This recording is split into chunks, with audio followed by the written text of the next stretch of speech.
Good afternoon. Ouch. Ow. My throat, it hurts.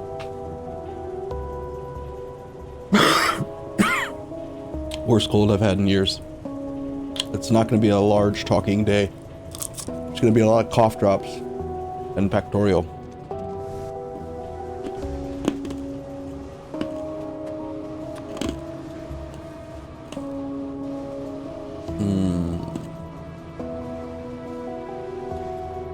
Refined concrete fix. I basically did that. This is fixed, right? I put 3,000 iron plate into a box. That's fixed. It's fixed. Totally fixed. For a while. Should you get a fever to counteract the cold? That's what I was thinking that drinking would do 2 nights ago.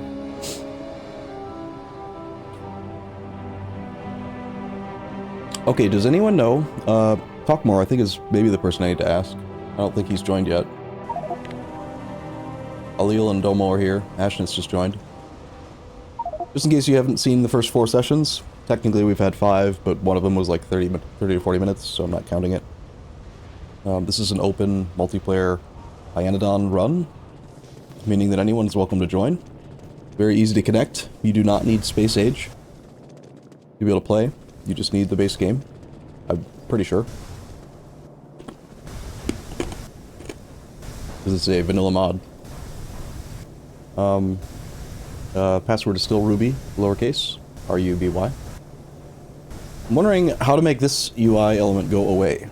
I feel like we have 2 separate resource monitor mods. There's YARM, and there's resource monitor, and I feel like they're 2 different mods trying to do the same thing. I don't know why this one is just still showing 0% with 0 seconds till depletion. Like, these buttons don't appear to do anything. I don't know. Anyone know? Anyone have experience with YARM?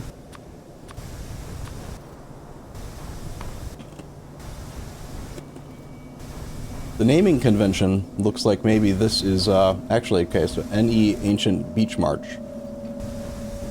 Looks like maybe this is a resource monitor UI, not YARM.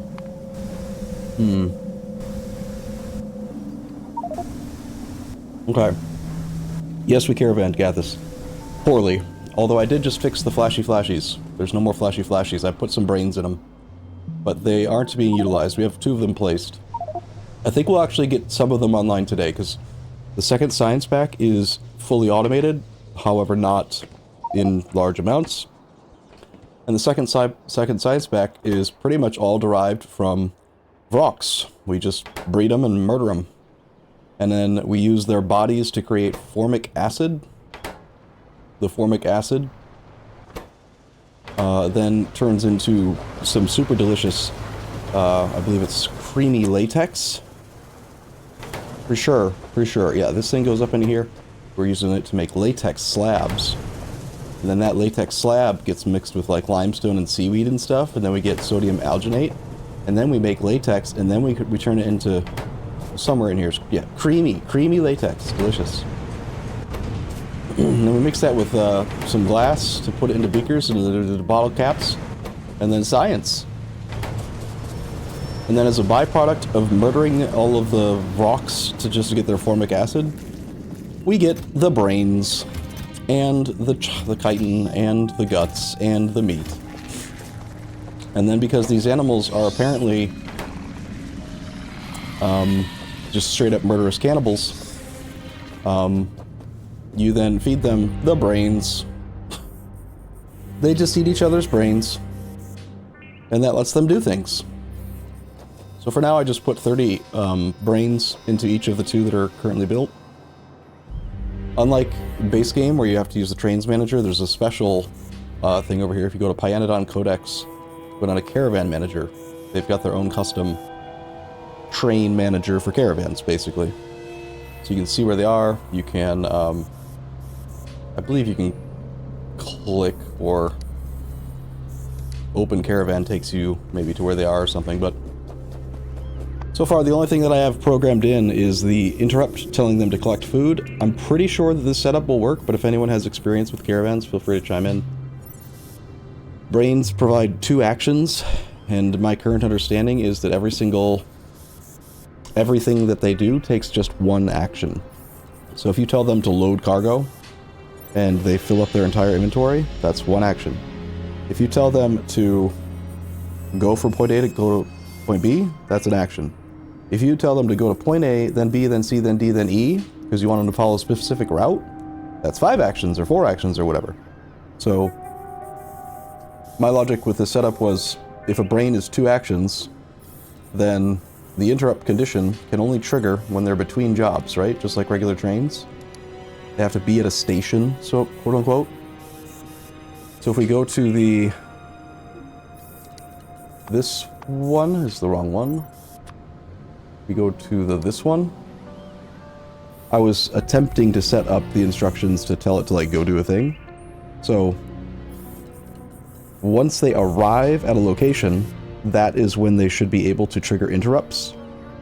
So that means that if they have 1 brains left, it'll trigger, telling them to go collect food. That therefore requires them to take at least 2 actions, right? Go to the place where there's food. So if food is at 1, go to where the food is, and then store until you have food more than 20. Hopefully this logic works. I kind of want to experiment and test it today.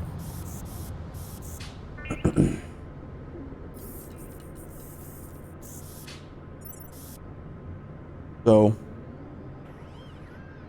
if we ramp up science production, maybe we'll find that we've got an abundance of brains, and therefore we can use caravans more. But right now, it seems pretty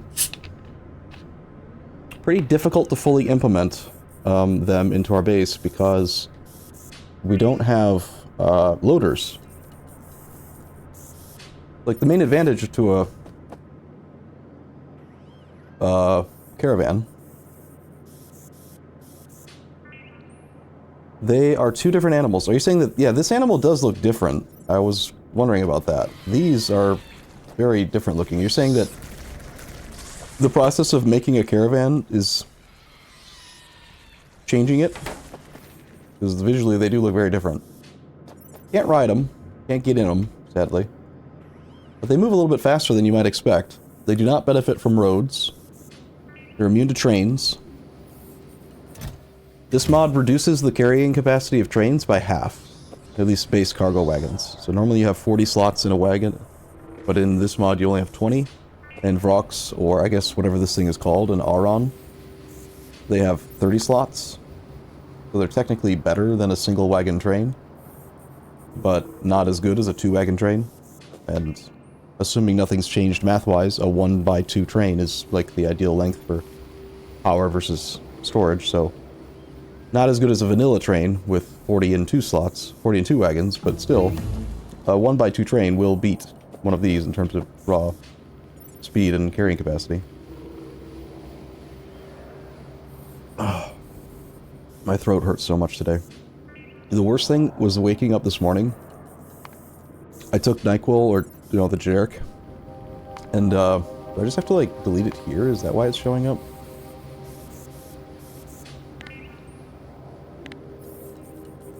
Yes. The worst part was waking up after having slept for 6 hours or something. And I hadn't coughed all night, which was good, because I needed to sleep. But then, like, dislodging whatever was not fun. Very painful process. Now, at least when I cough, it, like, does something, but it still hurts.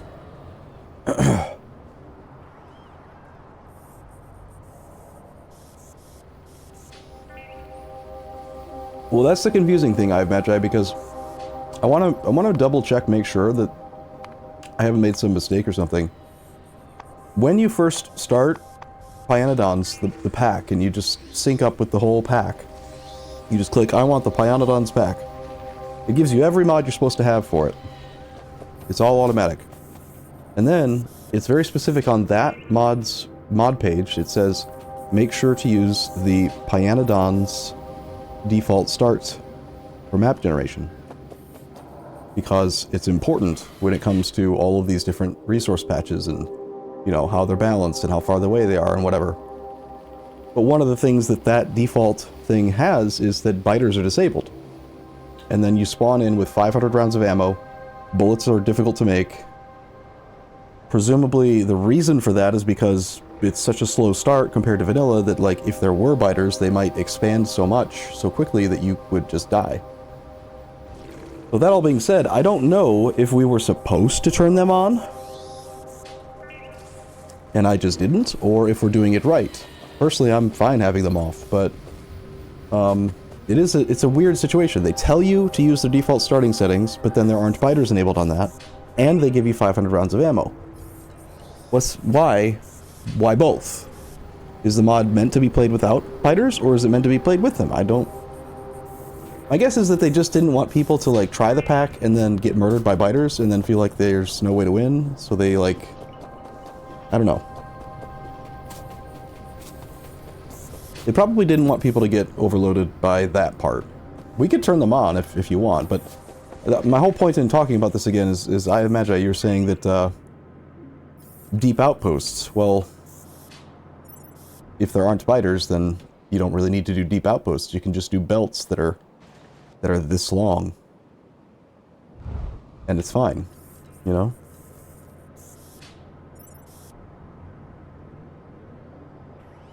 They give you 500 rounds because there's no way for them to check and give you ammo if you enable biters. Really?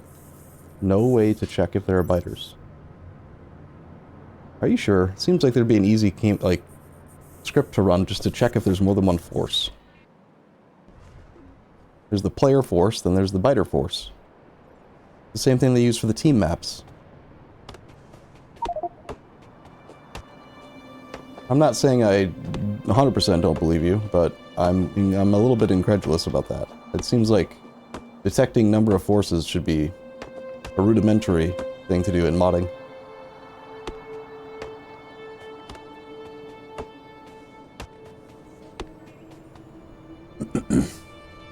Yeah, right. So why caravans? Well, because trains are much, much, much more expensive than vanilla. As I mentioned, trains are half as, like, good as default, because the caravan, sorry, I'm getting all my words mixed up. Because the cargo wagon only has 20 storage size instead of 40, so there's that. They don't look that difficult, right? Just looking at the ingredient list there. Here, we'll go into the actual Factoriopedia for it. It's just pipes, right? That's just iron. Steam engines, that's just iron. Simple circuit boards, those were sort of annoying. Took like a whole session, but we have those. We can make trains, right? Small parts, that's just iron. Steel plate, we've got that. We've got duralumin. It looks easy. So the problem items are these. Intermetallics, brakes, and the gearbox. What's an intermetallics? Well, an intermetallics is made with iron nexolite antimony special alloy and vitrolloy. So let's just not worry about that for a sec, because what the hell does that mean? Brakes require vitrolloy, more duralumin, ceramic, no, brakes, it's just mostly the vitrolloy, however we get vitrolloy. The gearbox wants 2 shafts. So not only does the train take 4 shafts, but the gearbox itself takes shafts. So altogether, the gearbox is 6 shafts. We already have titanium plate, not sure about fish oil. The shafts want more iron nexolite antimony special alloy. So altogether, there's at least 2 resources in there that I'm sure we don't have. The iron nexolite antimony special alloy and the vitrolloy. And that's just to make 1 locomotive. The cargo wagons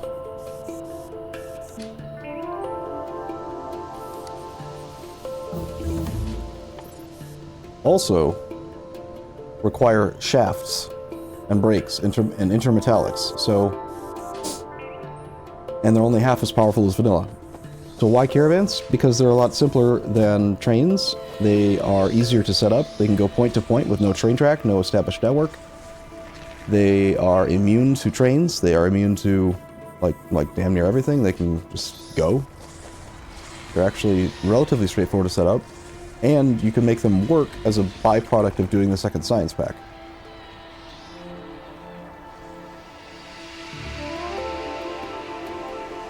Yeah, see, I should just wait for Dorgatus or like other people to explain it, because what I just took like 3 or 4 minutes to explain, Dorgatus explained it in a single sentence.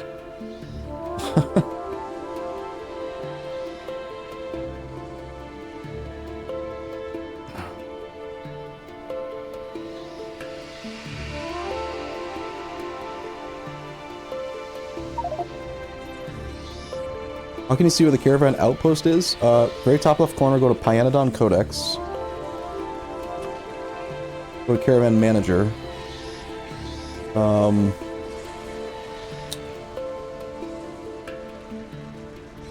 That'll show you the existing caravans.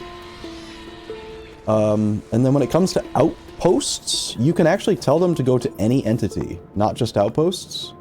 If you go to like schedule and then say add destination, you get this UI and see how it's like got that little weird cursor. I can just say go to this pipe.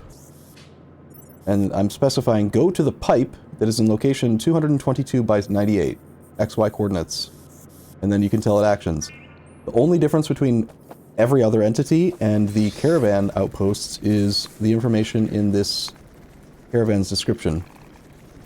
So certain actions are only available at certain types of destination. But I don't think that we have an ability to just see all caravan outposts like train stations. How do you find pipe whatever in the world? Let's see if we had pipe whatever in the world. If you click and then refocus focuses on the thing. But if you click the name right here, it'll zoom in this little map at least.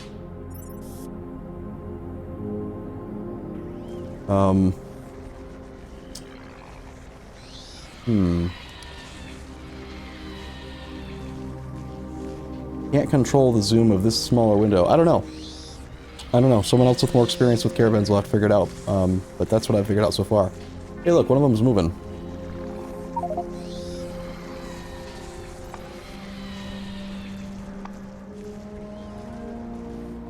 That was the very first one we built, and I told it to... Oh, try the View on Map button, Purcell. Try clicking the View on Map button, and then maybe click the... Yeah, there we go. Click View on Map after... So click on the pipe, then in the very top right corner there's a View on Map, and that'll zoom you to it. And then you can zoom in and zoom out. This is the very first one. I told him his job is to go here, load items from this outpost until he has at least 100 petri dishes, which we are hopefully still storing.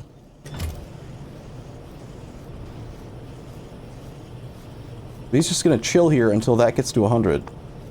Hopefully it's not consuming a single brain or a single action of a brain every time he gets one extra, because if so, then I need to reprogram it. I'm gonna wait and watch for a sec.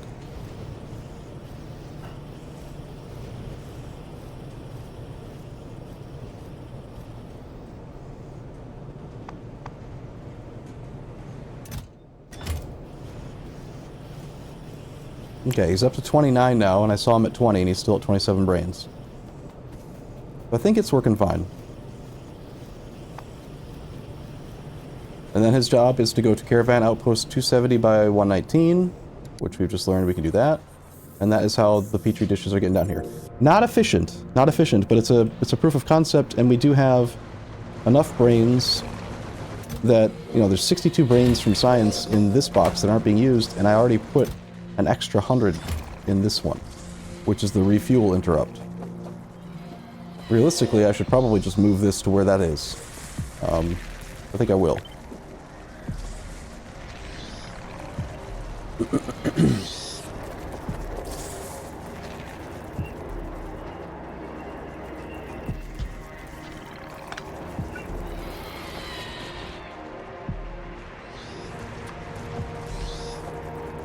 Okay, and then we grab a caravan, edit the interrupt, right-click to reassign. There. So now you go to this caravan outpost and store brains. Save. That should now be automated. Full access to brains.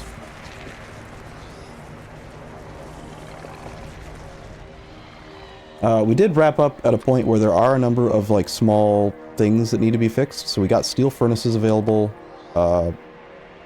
We got electric mining drills online at the very edge. I'm liking the tasks. I think we need to continue using this more.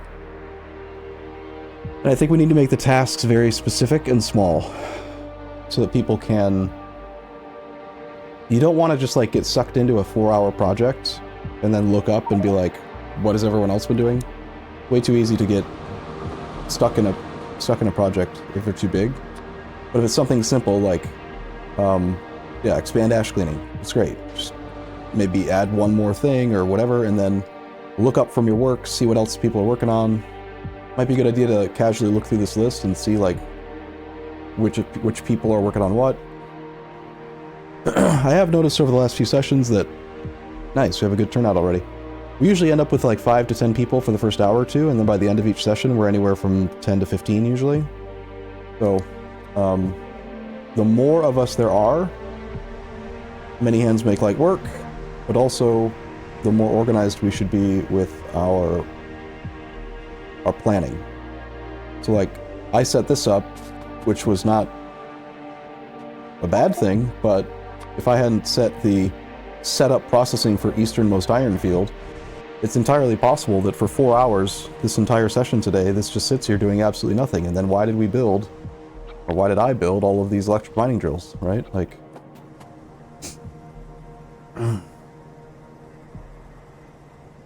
hour and a half, sadly. Well, we'll still be here.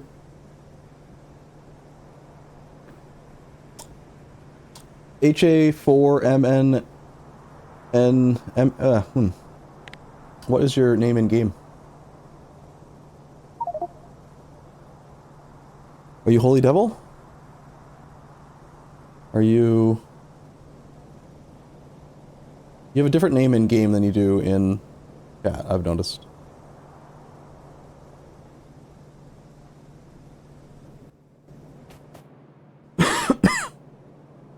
Oh, you're Princess Luna.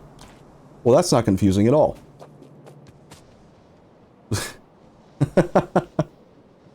Okay. Alright, I have a new task.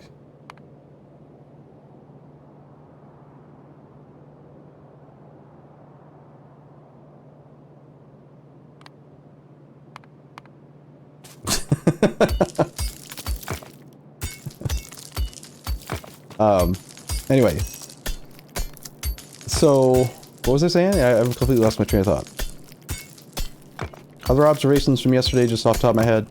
Electric mining drills are way, way stronger than vanilla.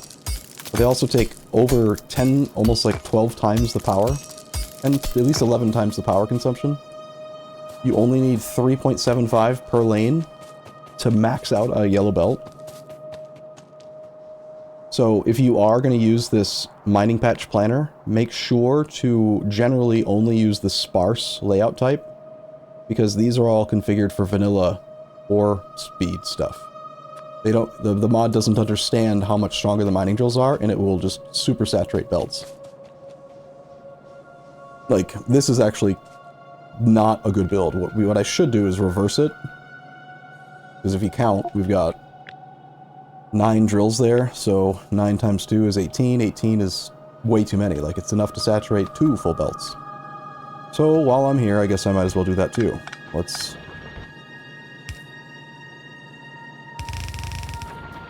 reverse this half.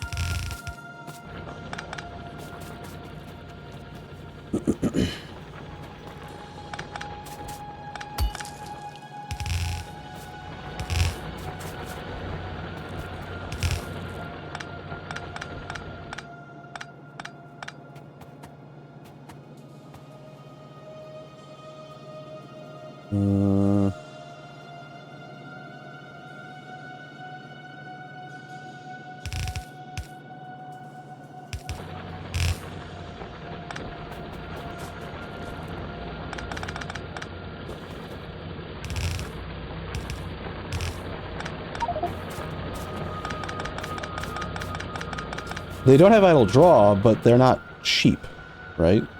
I mean, they're not expensive either, but like, so yeah, you could place them everywhere, but then for a very long time, they're just going to sit doing nothing. And if we all, like, what I'm trying to do right now is make it so that this iron patch gives us the most iron per second for the longest possible period of time.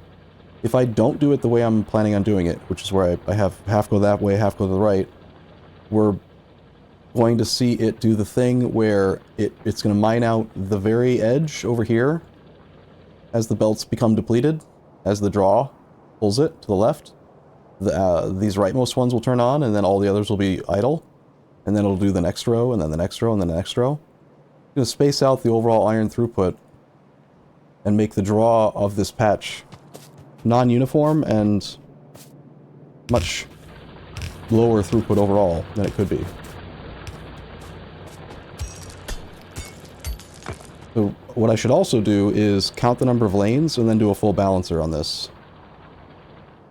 1, 2, 3, 4, 5, 6, 7, 8, 9. Do like a 9 to 8 balancer.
Does anyone have any objections to adding some of the basic ores to the even distribution global default so that you automatically move ores to your trash slots?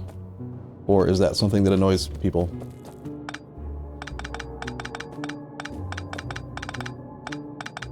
It can be a little bit annoying to move stuff around if you don't like it being automatic, but you can just click there and then put it back in your inventory, and then it won't move while this is off.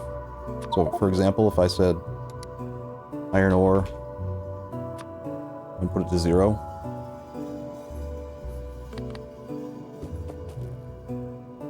turn it on personal logistics, it'll like automatically move iron ore over here. And then if I wanted to move stuff around, just turn off personal logistics or turn off this, and you can grab it again. I think it's good to have in there.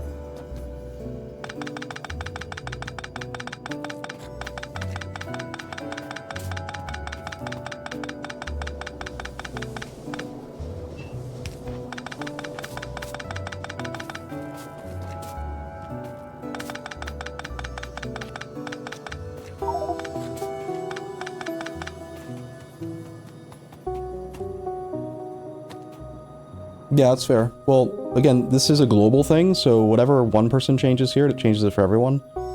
So just be cautious with editing this one thing. Even distribution's just coded that way. But in theory, like, if the average person in the lobby prefers to have no iron ore in their inventory and you're okay with it, even distribution does understand things like this. If I said, I'm okay with working in an ore field and I'm allowed to have up to 400 ore, anywhere from 0 to 400, and I add it as part of my own thing, then you will keep the 400. So, you know what I'm saying?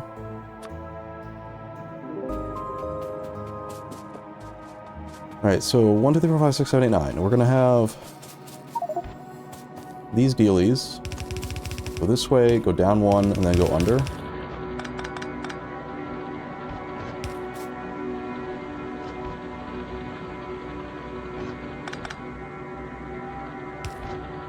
And out.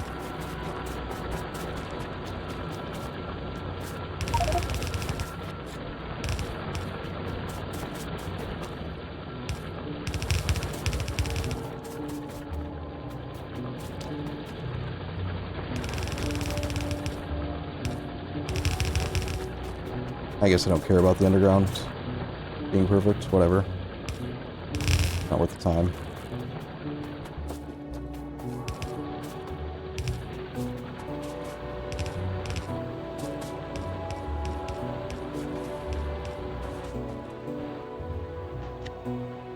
I know I have 9 lanes, but I only have an 8 to 8. That's awkward.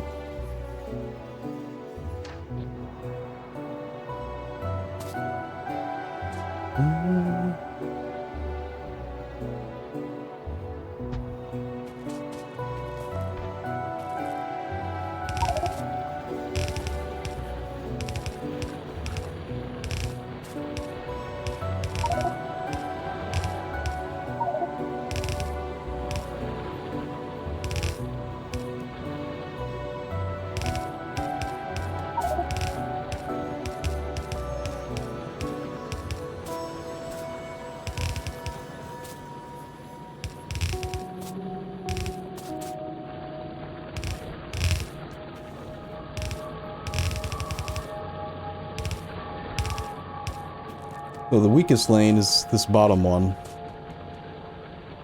I'll probably have that one split and have the weakest lane balanced with just one of the middle lanes. Let this one come up here. And these two can pretend to be one.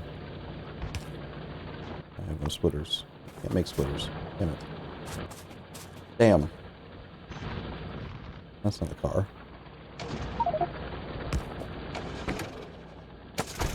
Oh, that's a big thing. Did we add this to the to-do list? Wood.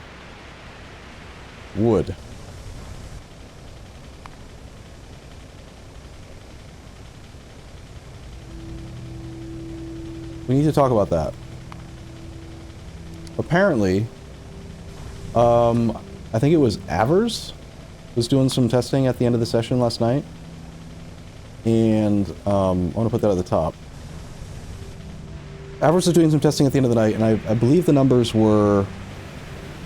There's a theoretical build that he found that's like 10 to 12 megawatts of energy consumption to make wood farms, and because we chose that turd that like gives us more stuff from our wood farming, it is effective. We can turn like 10 to 12 megawatts of energy into about 32 megawatts of fuel.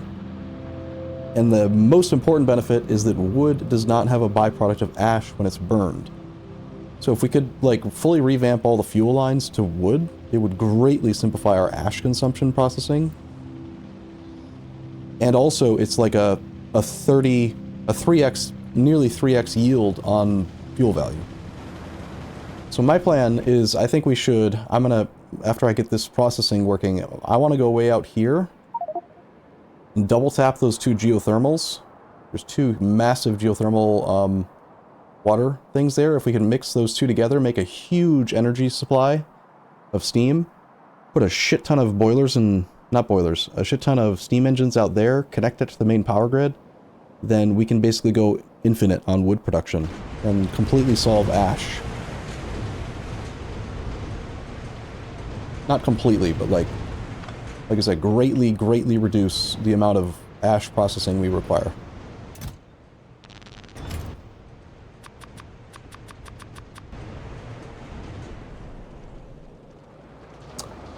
Yeah, it would reduce pollution, but again, because biters aren't enabled, it's kind of less of a factor.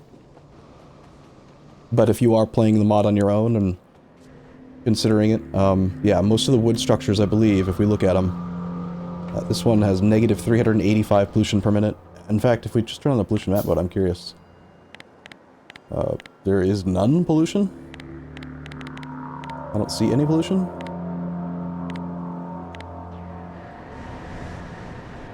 I guess we got that going for us, which is nice.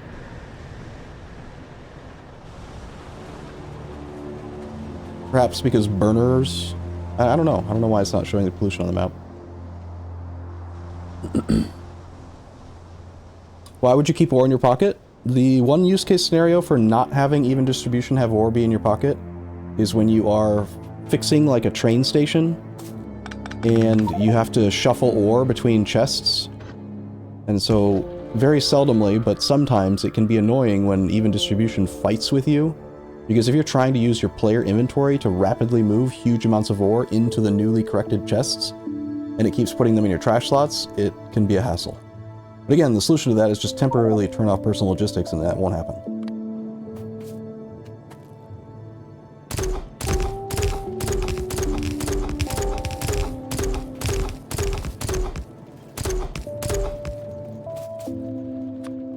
Of course, I came back out here with no belt. Standard. Very standard. Alright, so this line is not real, which means you go here, you go here, you go here, and you can go here. You go here, you go here, you go here, you go here. That'll work.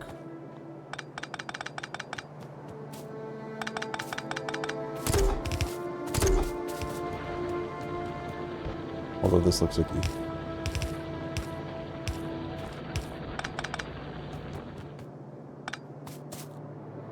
Alright, so basically an 8-to-8 balancer. So I got 8 belts of iron ore. Hey. Oh, thank you. Danica. Appreciate that. That's really nice. I was actually planning on just doing like a massive iron processor here. Because why not?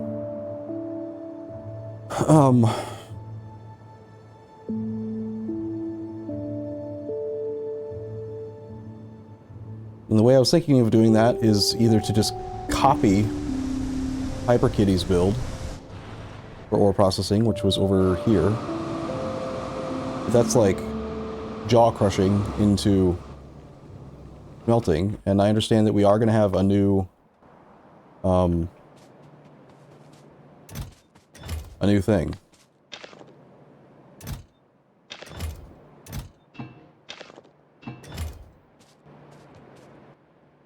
One thing I'm kind of curious about is if you look at the caravans, and you look at the caravan like thing in the codex, different kinds of actions are available for different types of destinations. The player can be a destination. How does that interact with multiple people? Like, can I add a destination of a specific player, or will, like, if I say go to Ashmitz, oh, it does work.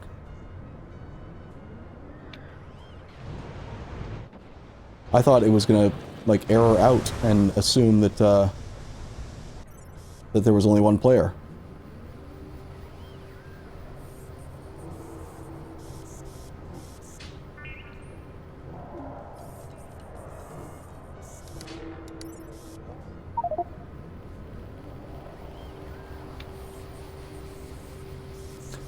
I assume that if you had a player who is offline, it would treat it the same as if you had a destination that was correct, and then that destination got deleted. It would error out on that destination. Yeah, I don't think it'd go to the destination where they were last logged in. I'm almost certain about that behavior. It's no different than vanilla trains. If you tell it to go to the iron station, and then that iron station doesn't exist, it doesn't delete the station from memory, it just says, there is no station, I can't go there.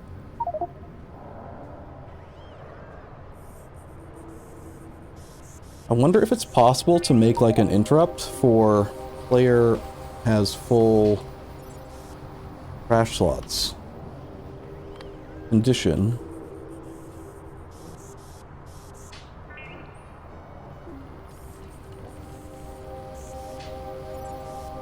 Can't do circuits to a player, but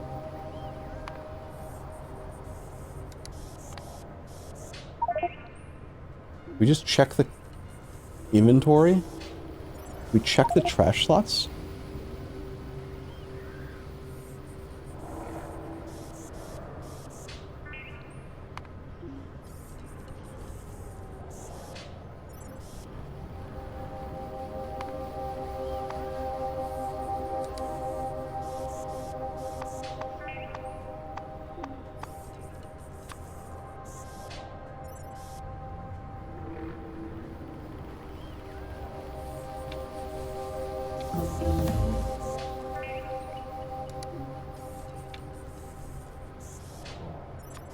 I'm trying to theorize, like, if we could make an interrupt that says, oh, there's a player who has a bunch of crap in their inventory, and then it will dispatch a caravan to go clean you out.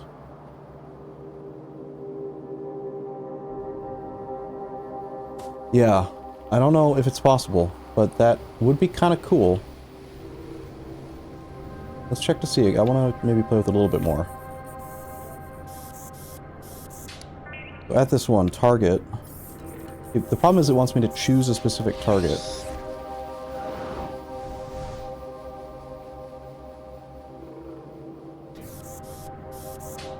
No, it wants me. This is not choosing a player, it's choosing a location.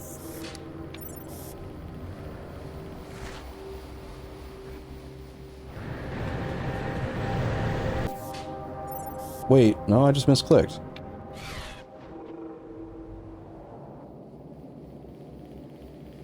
Oh, interesting. I can't target myself while editing this, but I can target other players. Huh.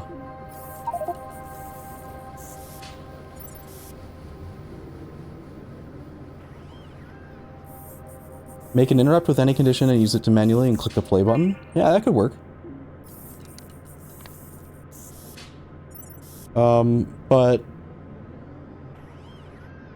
I'm not seeing a way to dynamically target a specific player. But we could probably come up with a system, a very quick system, where you just, you know, like we could rename this to Summon Caravan. We could call it like the Summon Caravan Interrupt, and anyone that currently needs it could just learn to click on any caravan, go to Summon, and then use this as like, come to me, come hither, and then click play.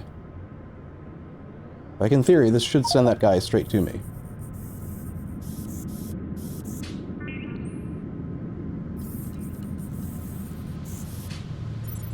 The problem is that then he would continue on his normal loop.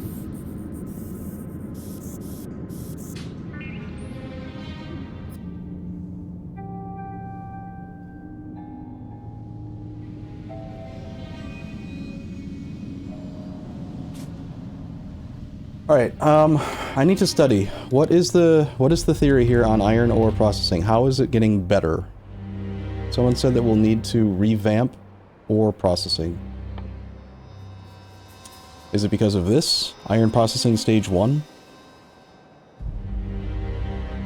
Oxygen plus borax plus processed iron ore to make molten iron. Okay, well, it looks like if we were to add oxygen borax, we could do more, but we still need to get it to the processed iron ore stage, which means that I'm probably safe to at least do this part. Do this thing.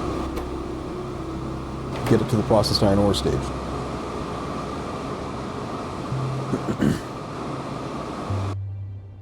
I mean, it did work. He's here.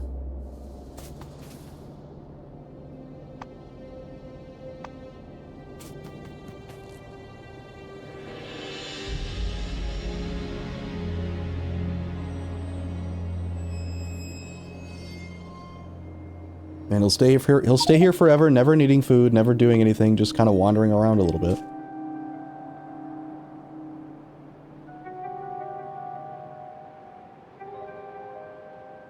Okay, if it's just an extra step, I'm gonna lean toward more of a decentralized model then. I'm going to copy his crushing setup.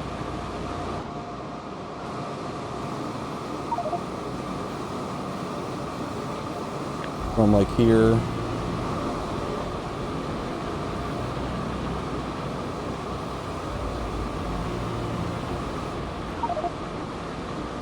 Capture those feeds too.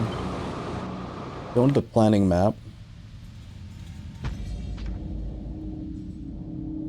Straighten these lines up a little bit.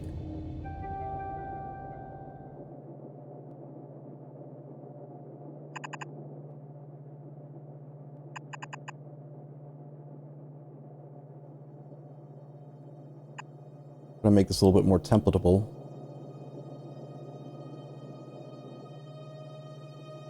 Not sure why we're doing a squiggly on the stone. He wants all of the stone on this entire right side to be on the left side of this belt, and then all of the stone on this side to be on the left side. It looks like that's why. But I have 8 lanes to process. Also, I don't like how this one goes under and this one, yeah. Let's do like that.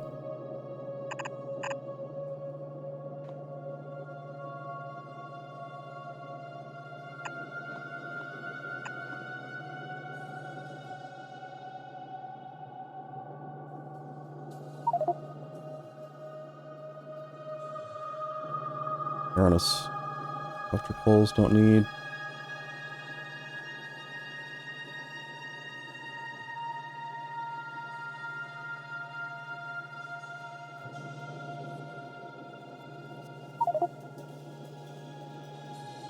This is the output belt. This is an output belt. This is an output belt, and this is an output belt. Let's have those swap in to where the ore would have been for easy use. Inline processing.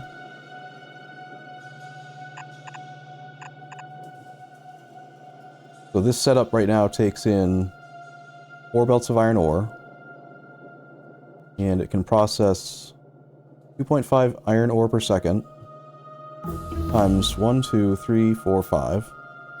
0.5 times 5. Actually not enough, it needs one more. 1, 2, 3, 4, 5.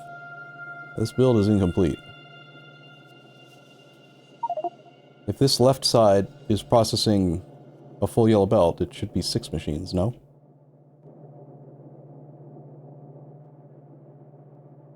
Why don't we... Maybe there's another reason that he did it that way.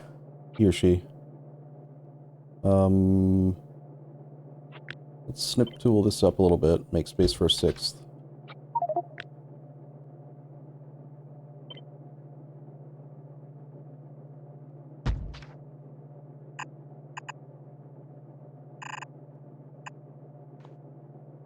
Okay, this can go here.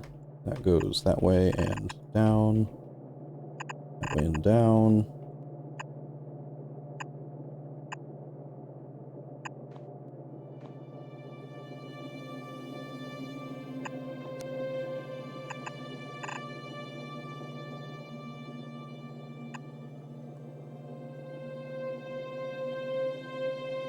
Well, this is without the higher stage processing, but we need to just make processed iron ore, and then this will be a full, not a full, because we do lose some of the throughput. We're going to go from, right now, as is, after I update the left side, this will process 4 belts of iron ore per second, yellow belts, 15 items per second.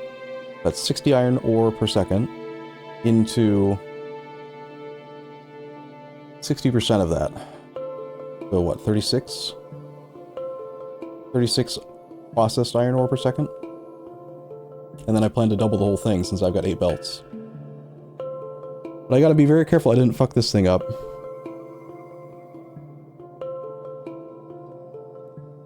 I don't think I did.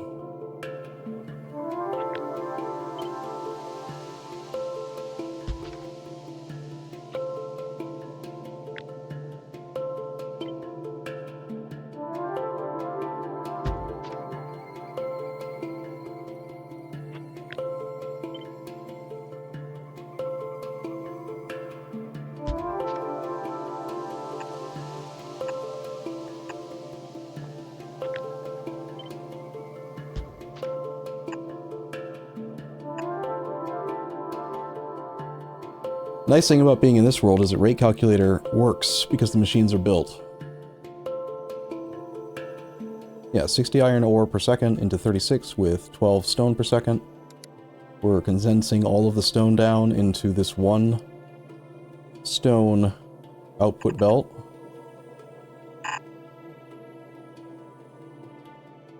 So, what's the best way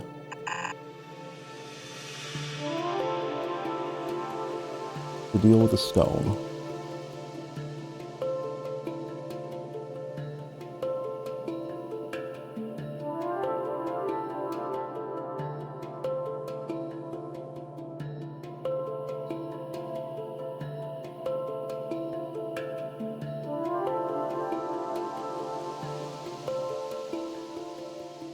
I think I'm just gonna do it like this.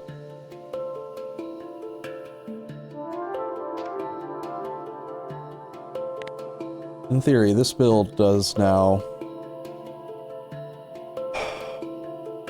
8 belts into 5 belts out, but I'll still keep it at 8. And then a little bit under 2 yellow belt of stone. I'll just have the stone come up through the middle for processing or shipping elsewhere.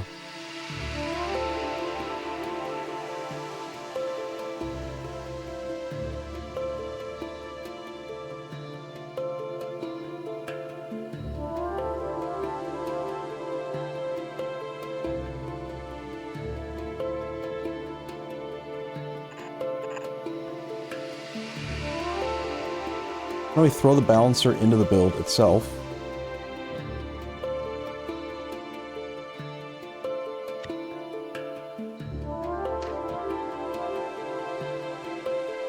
Centralize it. Put one at the end as well.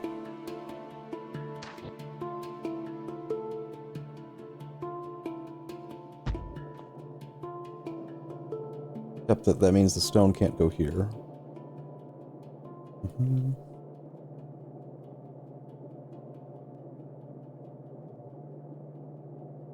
Or maybe a better idea, instead of the stone carrying forward, since the stone's not going to be part of, like, I assume, downline iron processing, it's just a byproduct. What if instead the stone backfeeds in the direction that the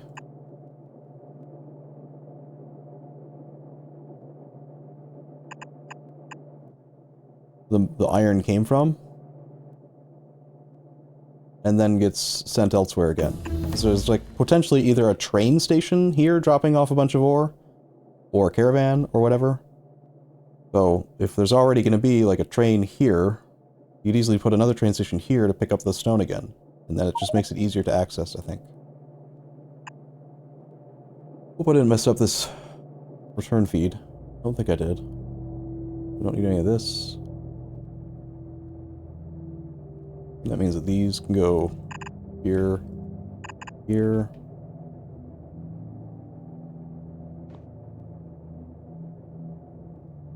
Bum, bum, bum. This one goes there. You go to here.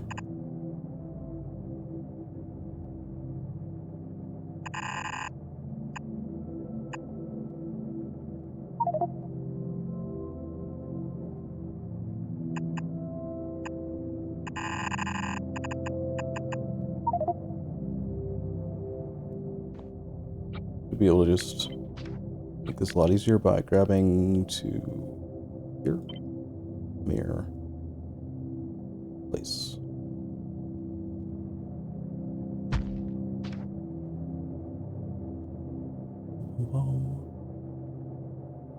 Did it wrong. Goes here.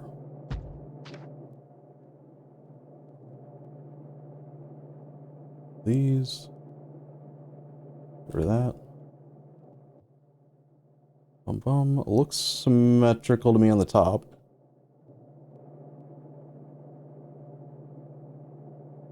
Worry about the stone in a sec. Bum bum.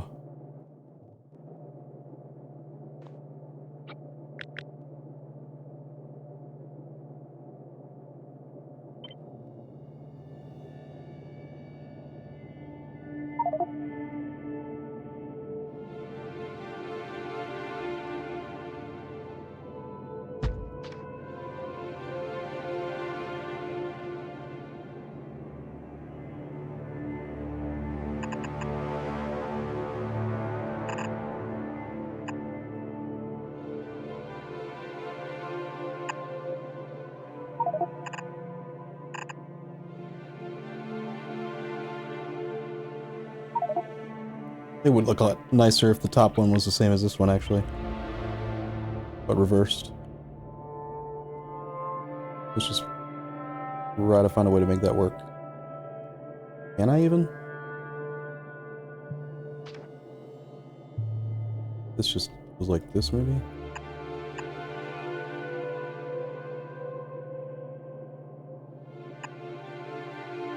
It'll look better.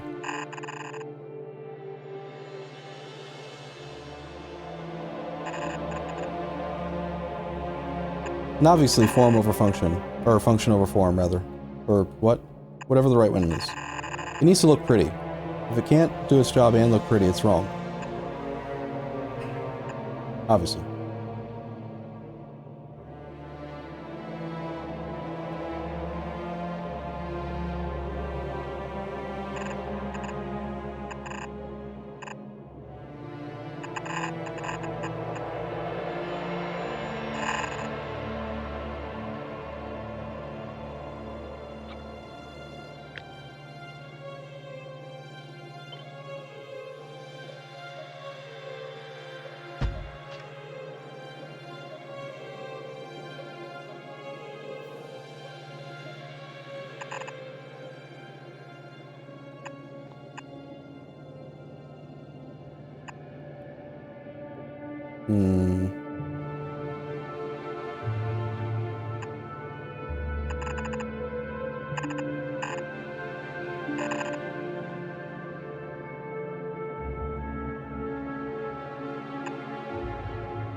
Yeah, I don't know where to put the stone. It doesn't want to leave easily, cleanly.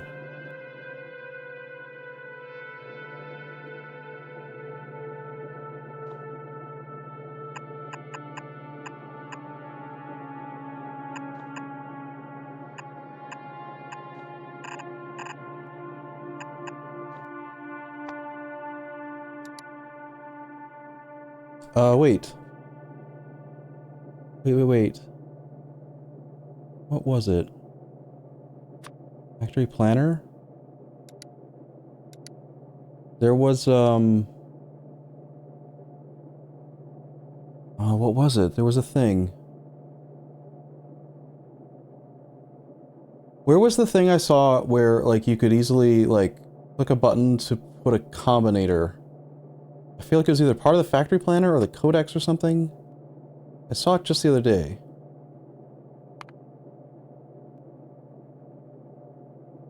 Was it in the utility? The utility dialogue. This is what it was, yeah.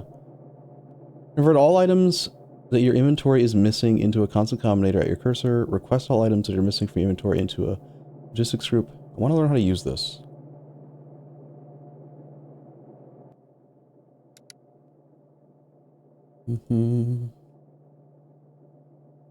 Apparently we don't have combinators. Weird. Guess I can do it like this then, right?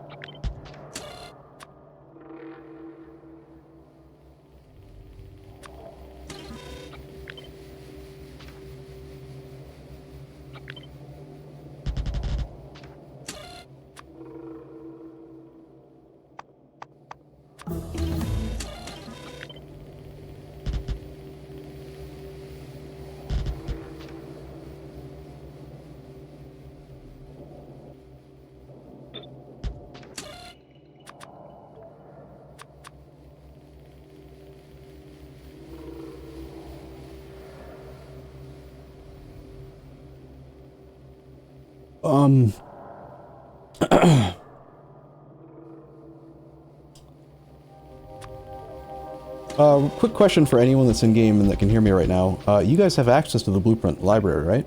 You can still see the blueprint, like the game blueprint thing, right? We've only disabled the ability to import blueprints. So if I were to put this blueprint into the game blueprints folder... Yes? Okay. Good. Okay, I'm gonna make a blueprint then. This looks pretty good. Double check that everything shows correct rates.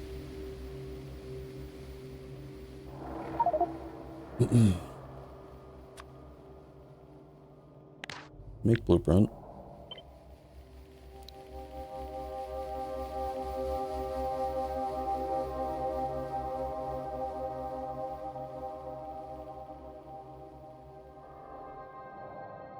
I'm gonna say ore crushing, because that's basically what it does. It uses jaw crushers. But I also like using symbols in the names and stuff. He felt balanced. And this one is specifically for iron ore into processed iron ore.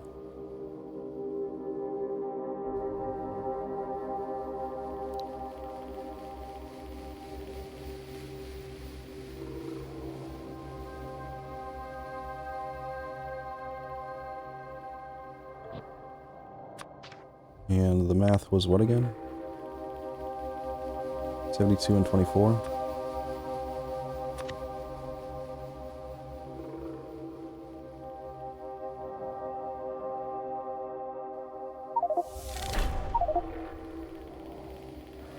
So 24 stone, right?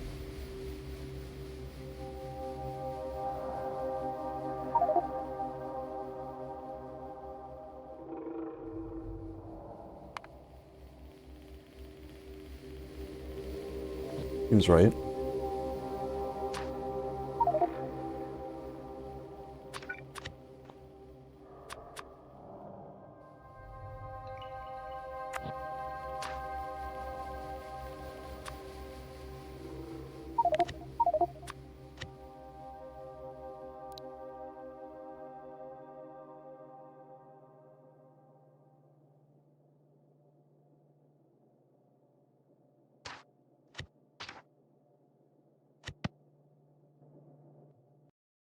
Alright, well, see if I can fit this thing over here pretty easily. Bum, bum, bum.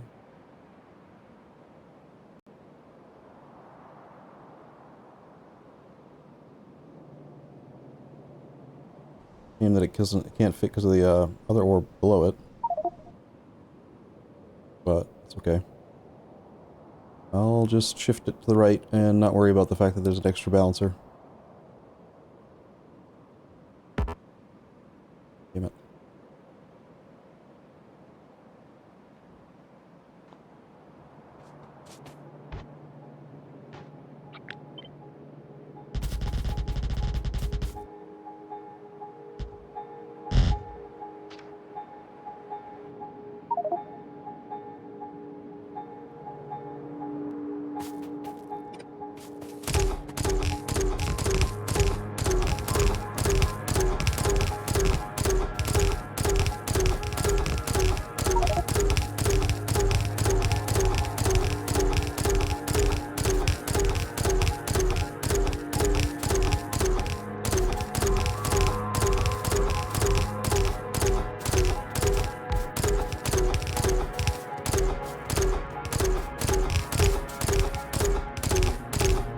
I feel like there's an easy way to turn this.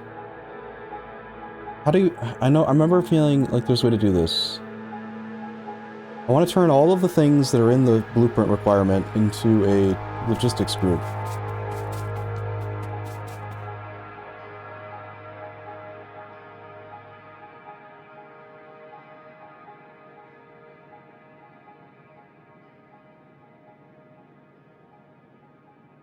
And I swear I remember being able to do that, but I don't know how. Something to do with combinator. I had a combinator. Can you just, like, drop a blueprint on it? Or something?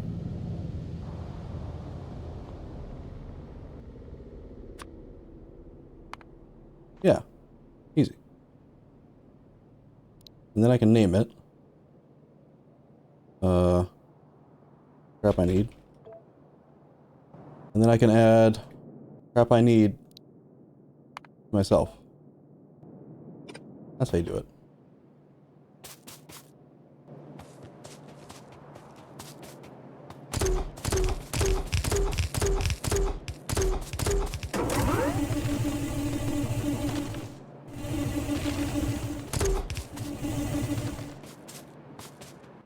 Alright, well I'm gonna go obtain 1500 transport belt, 336 inserters, 124 underground belts, etc.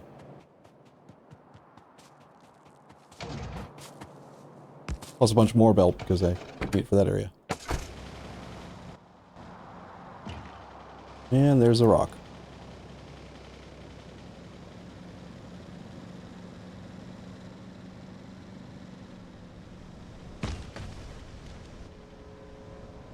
Leafy, are we ever going to get you to join one of these days? You've been here every session. You've been watching. Do you just... Are you shy? You shy guy? Are you scared? You afraid? There's a mod setting that's not enabled somehow.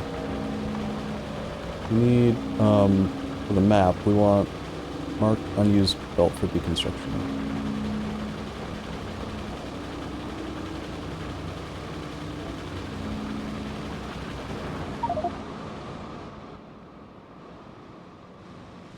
Technology boron. Alright, where is our quote-unquote mall? Also, who was it that said that that lamps were expensive? I looked it up and you lied. They are not expensive at all. It's just a little bit of glass. Whatever, you know, like, we should have lamps. We should be able to see.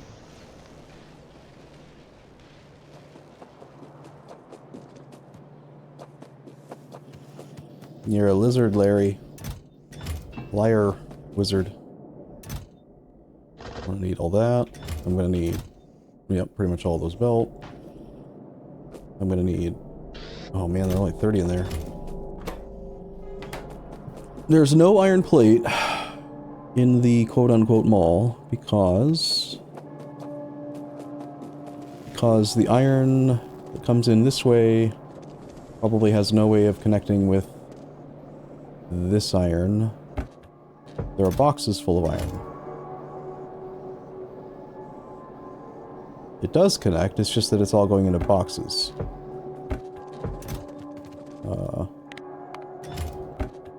Minimize box storage. We don't need that much box storage.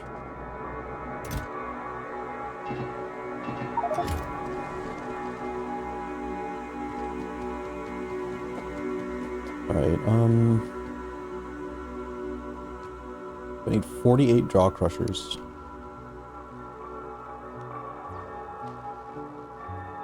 I will build 2.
That's gonna take a lot of work.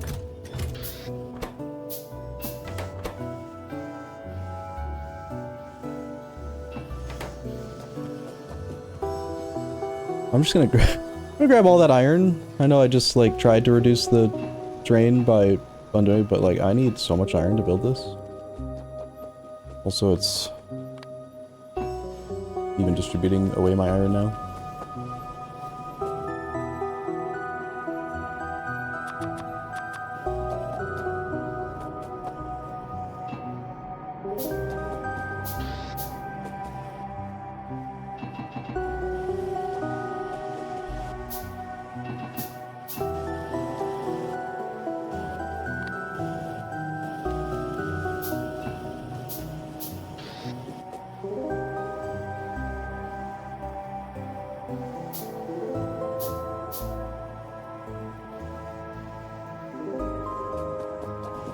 Got about half the belt that I need.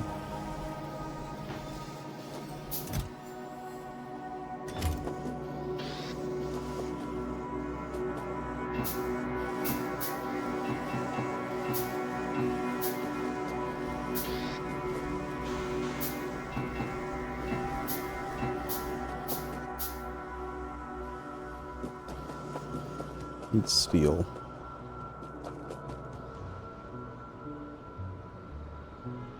Whole lot of steel. Steel came in from the very, very far west, I think I remember now. And ends up on a belt that goes to directly into refined concrete. Yeah. Perfect.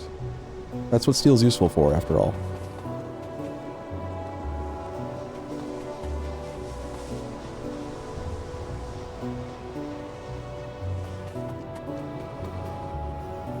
$1,500 refined concrete, hell yeah.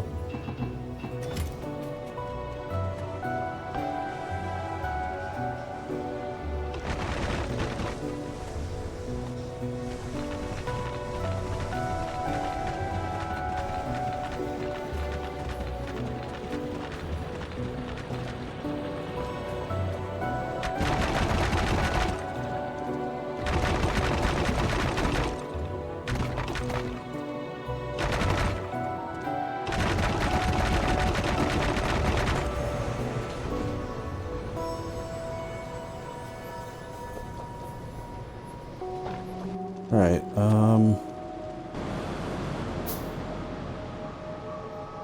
pipeline has been overextended times 10. It wasn't me.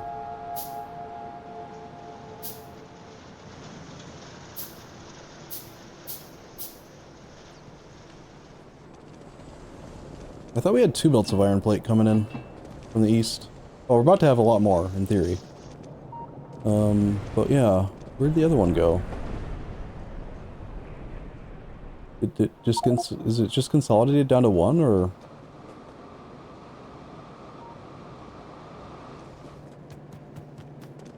Being put into boxes?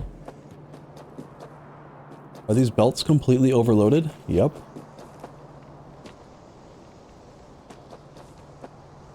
Hold on. That can make only 6.66. How are the belt? What?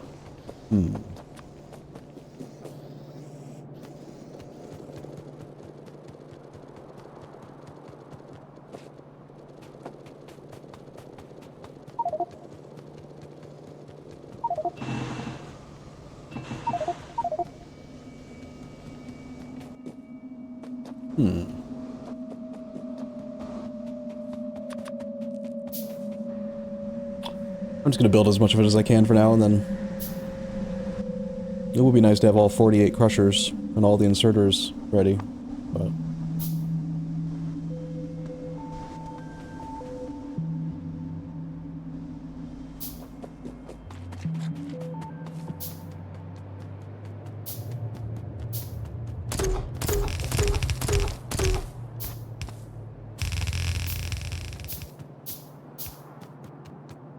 Just start with like the top 2 lanes, I guess.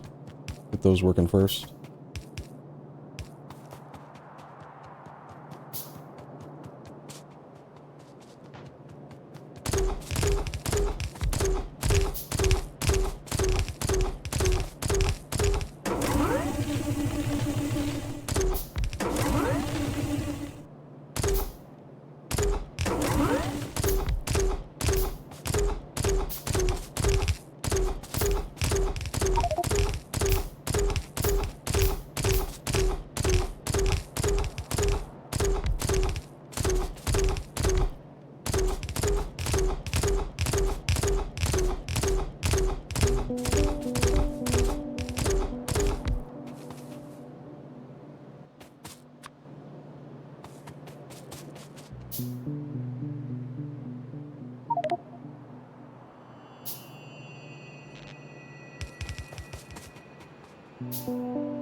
Ronald G. Ronald G. Thank you for joining the game.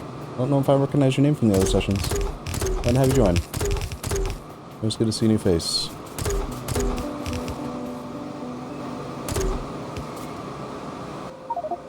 Do not have enough inserters. These machines are all lacking them. You were here yesterday? I apologize then. Just don't recognize it yet. Eventually.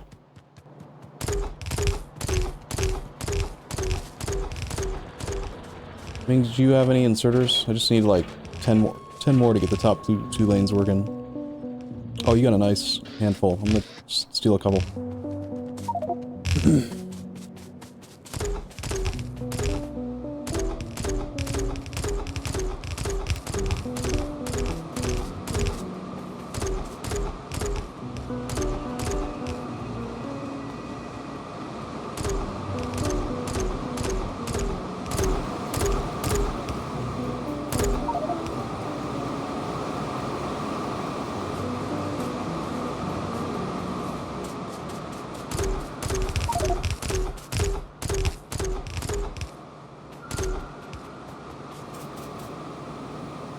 Wait, there's a problem with this blueprint.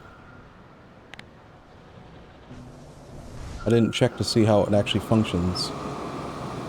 His output was intended to be hybridized. That means that I need to edit the blueprint. Best to do it in here, probably.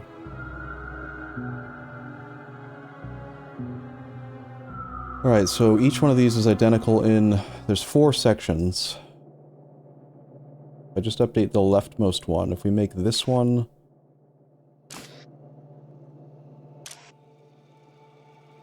near... and this one near... Same for... each machine's top inserter. And then copy paste just the middle, including the inserters.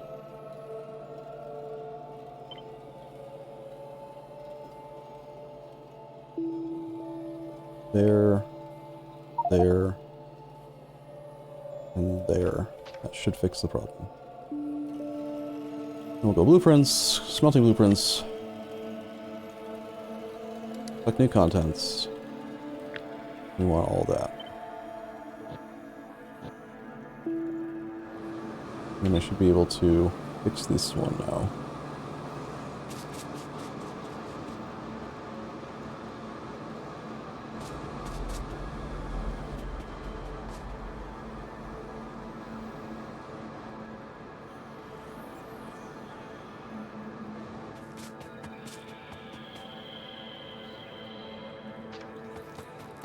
Okay. Fixed. Yeah, HyperKitty, if you haven't connected or just joined, I used yours as a starting point, and I've expanded it significantly. It's now 8-to-8 balanced. You had 5 machines, and it needs 6 to saturate or to fully consume the iron ore. Like if I use rate collector, we're taking exactly 8 belt. 15 items per second times 8 input belts is 120 iron ore per second. So 8 belt input into roughly 5 belt output with a little under 2 belts of stone. The stone is backfed onto the same side as the input, so that if we want to use multiple trains, it'll be easier to use, hopefully. And then it just goes fully into this. I guess I could maybe do an 8-to-5 balancer at the end of it, since we are only going to have 5 belts. Yeah, I just noticed that at the very end. Didn't realize that it was half belts. Oh, is that why you only had 5 machines? That might make sense, yeah, okay.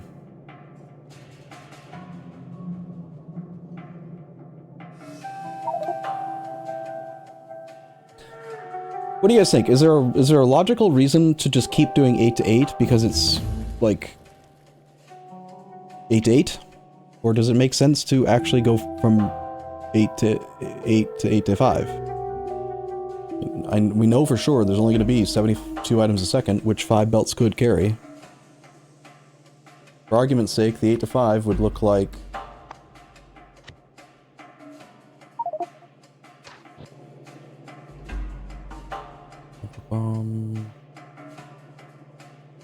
Oh, it would look like that.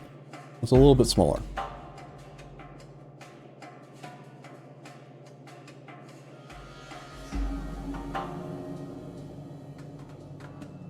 can't really think of a good reason not to do it, so...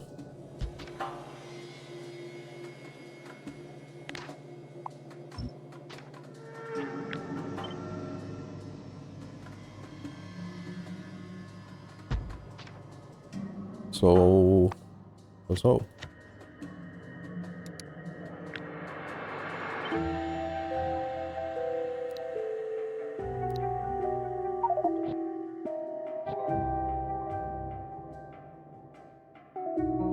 Thought of a new use for caravans, shipping away byproducts.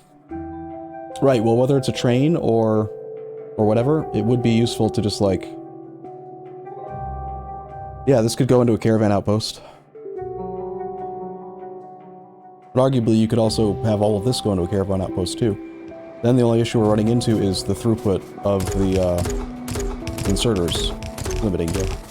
Caravan outposts are pretty big, but I was testing it earlier, and I made an example one over here that's been deleted.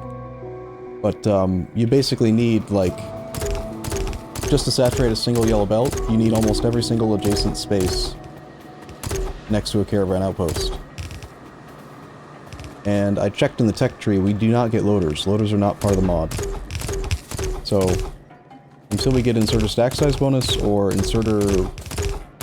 more inserter upgrades, these are slightly faster. They move only 1.2 a second instead of mechanical inserters at 0.77. It's nowhere near enough.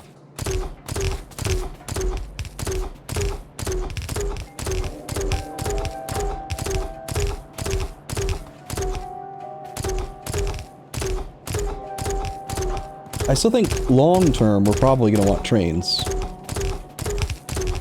Not only are they more familiar to us, but also they're faster, higher throughput, all that stuff. But yeah, we could...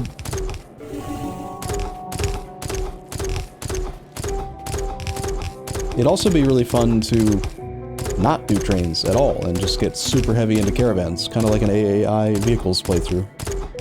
And Cedro and I made entire campaigns over with the concept of just trying to do AAI vehicles.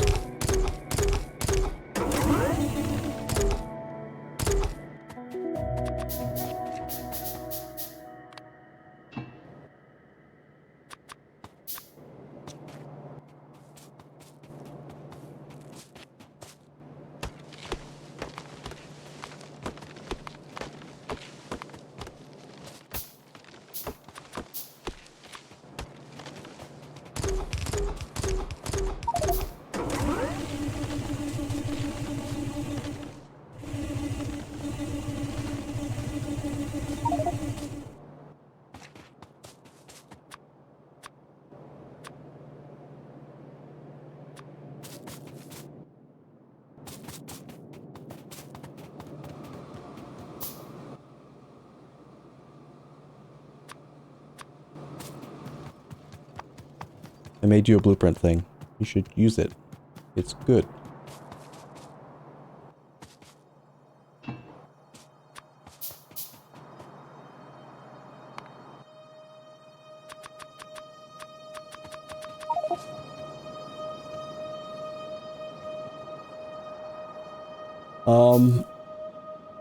If you look, it's intended. Look there. There's 4 discrete segments, right?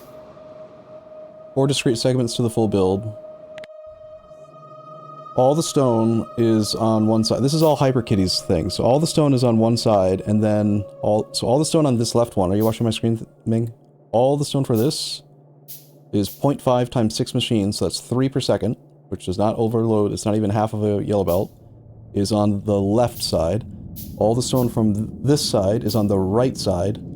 Those two merge here, right and left. But then those two merge again, and they're forced all to this side. Right? That's 6 items a second on the bottom of this belt. And then the second set, all the stone from this one is on the right, which then gets forced onto the left. All the stone from this one is on the left.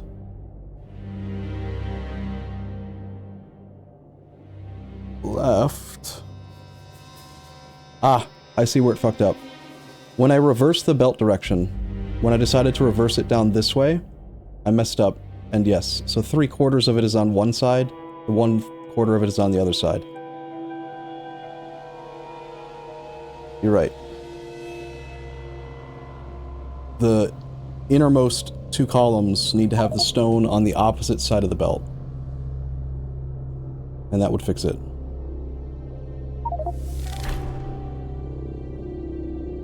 Well, actually... Oh, here's the easy fix. Just grab these. Reverse this. And then have them meet here. That way this whole set is on the left side, and this whole set is on the right side. 6 and 6. So then the same thing here. This one goes this way, reverse this.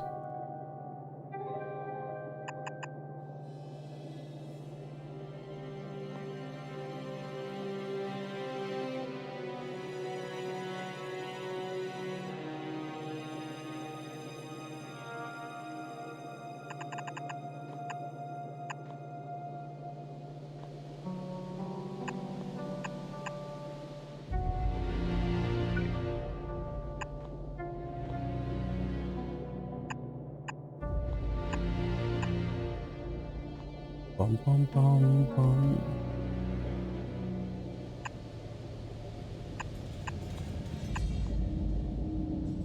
I think that fixes the issue.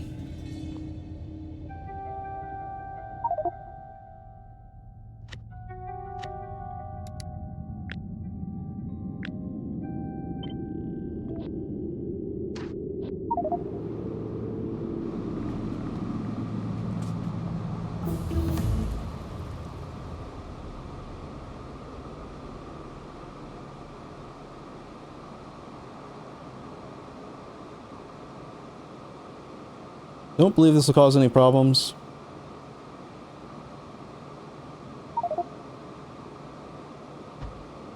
But it might.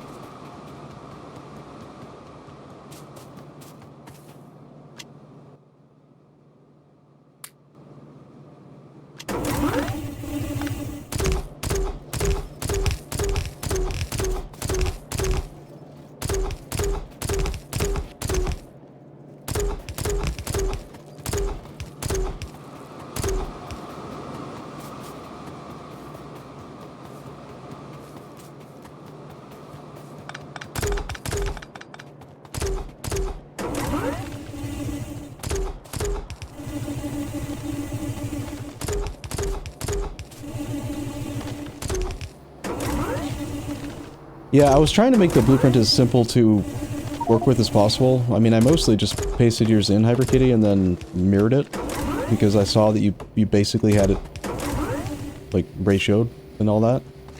I did not realize at first that you had the output going directly into hybrid belt, but whatever. Blueprints always have small errors in them in my experience. They're really hard to get perfect the first time. It takes effort.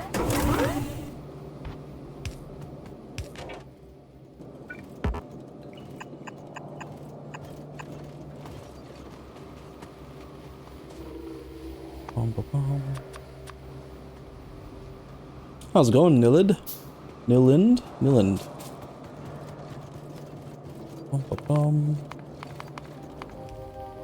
And some belt.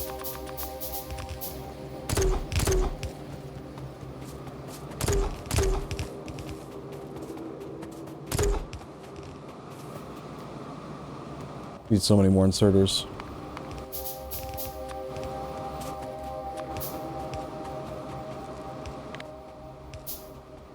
Player crafting speed is at plus 100% already. Is pretty useful. Without that, we would have to automate things, and I don't want to.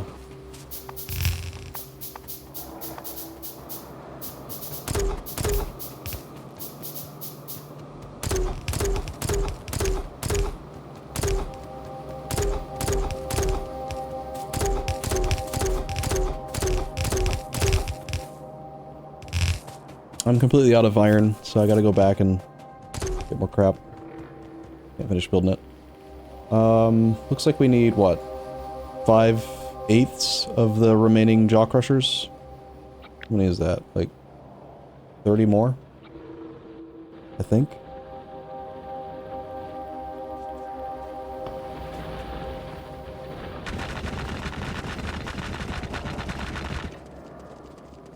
Extend this path for so it's easier for us to get back and forth.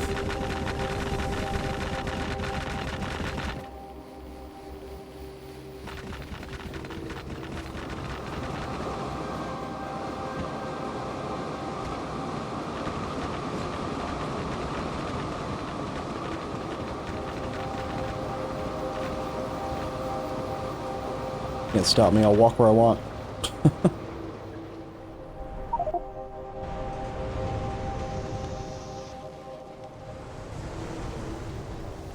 If anyone wants to work on the next stage of iron ore processing, General Mig and I are almost done getting this five yellow belt of iron processing done. So we'll have a really good supply of iron for a while. And it's all coming from 8-to-8 balanced mining, so very, very long-term good supply of iron. We just need the...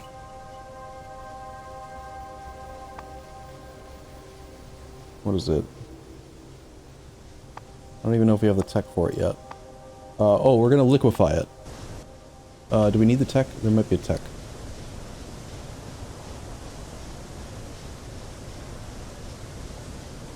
We're doing this. We're learning to do casting. Once we have these two researches, casting stage 1 and iron processing stage 1, we will then be able to liquefy our process iron ore with oxygen and borax. So let's create 2 tasks, or maybe make 1 overall task. We need to figure out how to make oxygen in high quantities. It is an 8-to-5 balancer, yeah. According to... Try deleting the whole thing and I'll replace it though, because yeah, just rip it out. Because I pasted the other blueprint on top of it. And then I'll just repaste it. It should fix it now. One sec.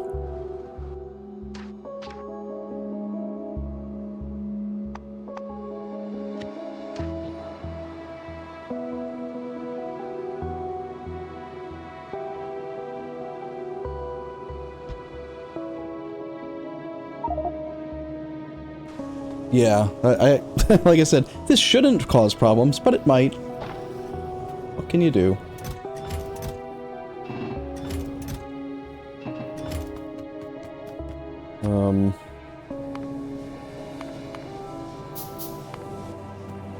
Yeah, it's 8-to-5 because we go down to 72 process core per second.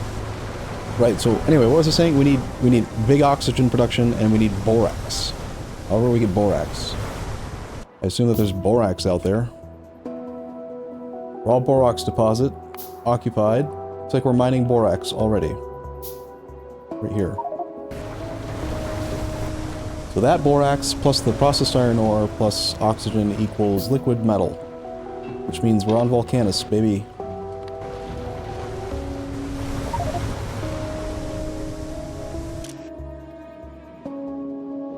Requires syngas.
Oh, I made another 8 jaw crushers.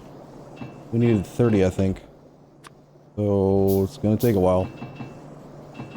That's also a huge power consumption increase. I think we'll need to immediately go after the 2 geothermals I was looking at. At least for my next project, if nothing else comes up.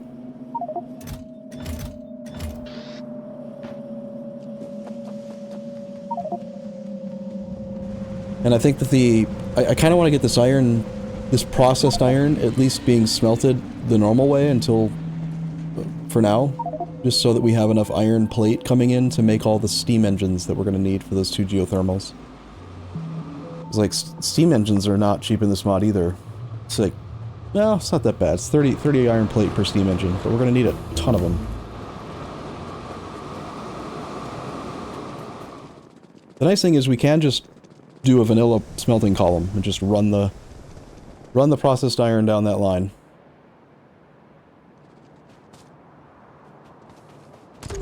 For now.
Okay, another 2 plus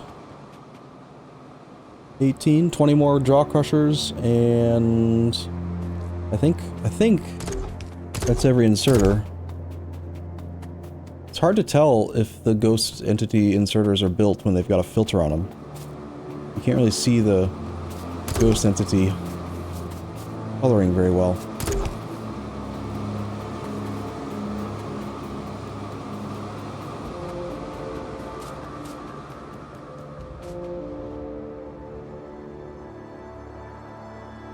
Well, like I said, I'm just gonna then throw down a smelting column for now.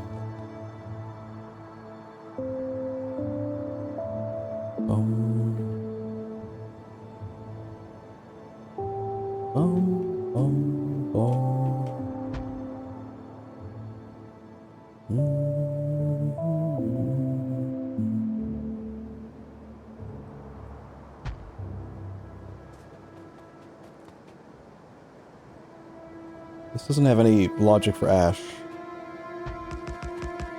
But it'll at least make iron over here while we're needing crap, you know?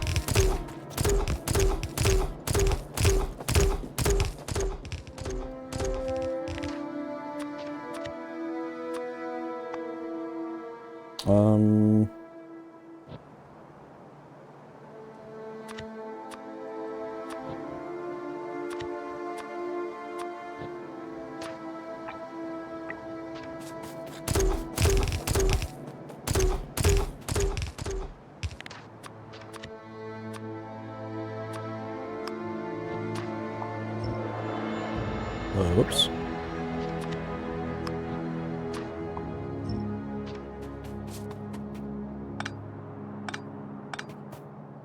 No need for electric poles because there's no power requirement for this crap.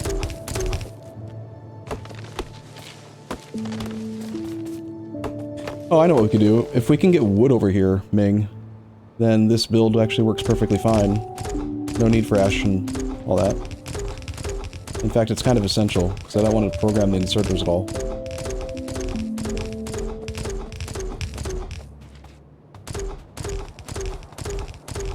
We have a big supply of, wood in a box anywhere, maybe? Need car. Where car?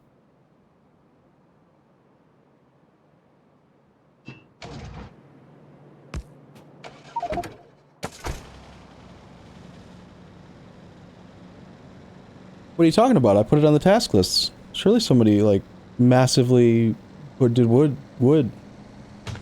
Avers? Bueller?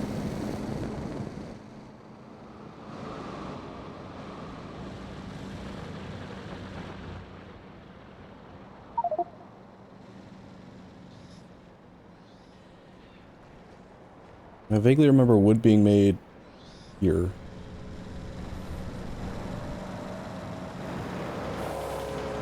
Bunch of sap.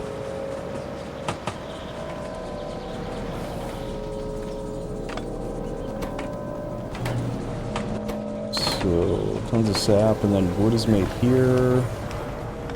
Got a big belt. Box of wood, not a huge amount, but some.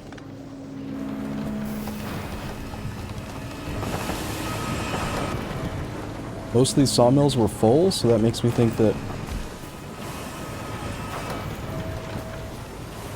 4 sawmills. I see, so 3 sawmills. Should fill 1 belt, yeah. 15 items a second. Whatever, this will be enough to run it for a while.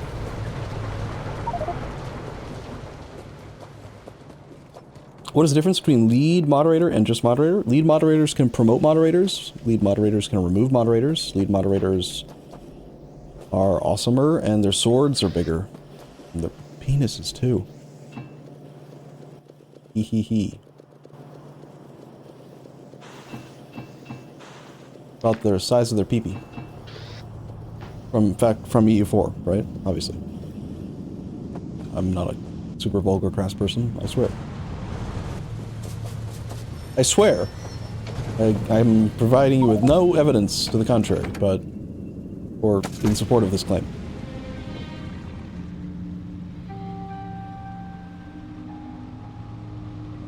Yeah, gasoline I think is our best current fluid, or a fluid fuel. But we were, I've already mentioned it once, but if you look in the task list, somewhere in here, yeah, very top, strongly consider wood fuel lines. Like, if Avers shows up or shared the blueprint with anyone last night, there's like a 12 megawatt into 32 megawatt of fuel ratio that we can do with wood because of the turd we selected. So we should be using wood as our primary source of fuel for non-liquid fuels, and gasoline for everything else.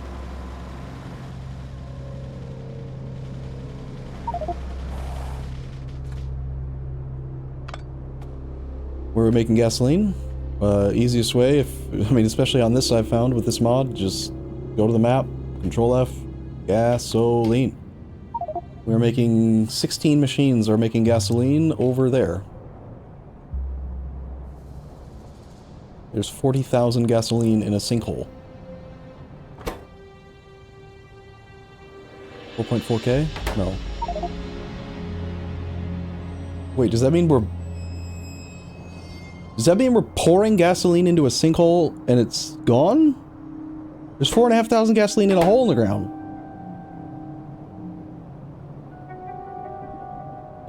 We're wasting gasoline. Yikes.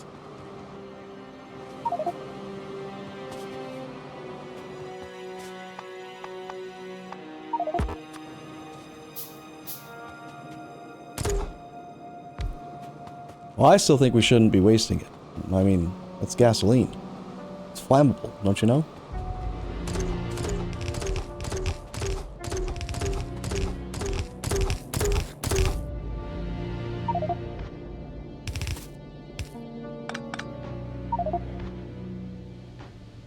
It gives me a box. Turns off even distribution. It grabs back the wood. It puts the wood in the box.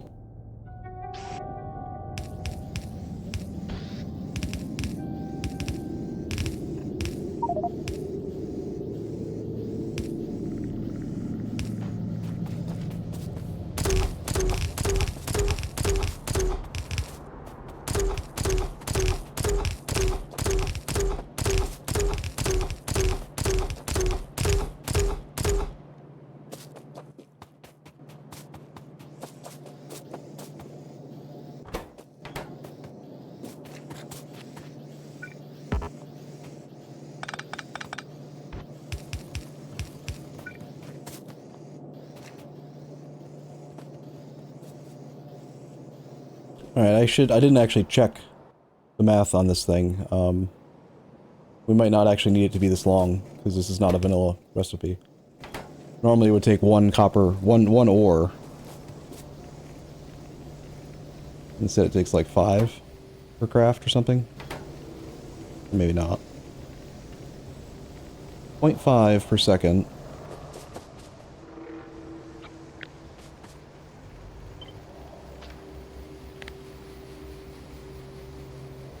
It's 0.5 per second. How many furnaces do we need?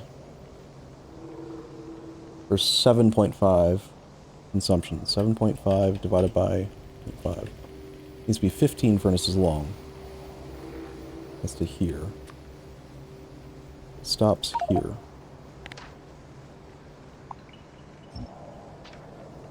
It stops there because it's splitting. Right, but it's hybridizing the line, so it's only 7.5. It should be 15 furnaces long. Right? For sure?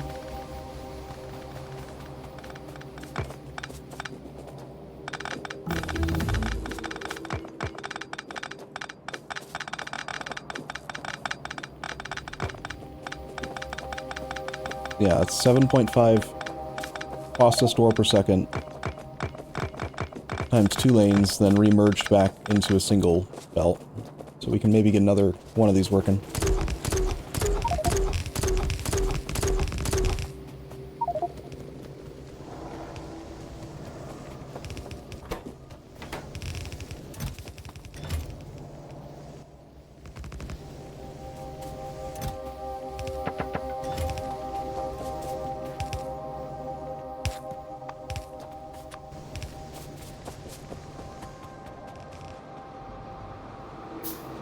Poor Ming and I over here working in the dark.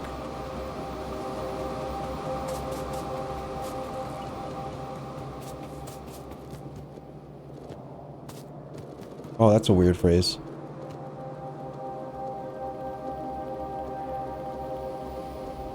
Poor Ming and I working in the dark. Sounds correct to me. I working in the dark. Sounds wrong to me. Me working in the dark. Sounds wrong to me. Me working. I working. Both sound wrong to me. I can't figure it out actually. Which one is it supposed to be?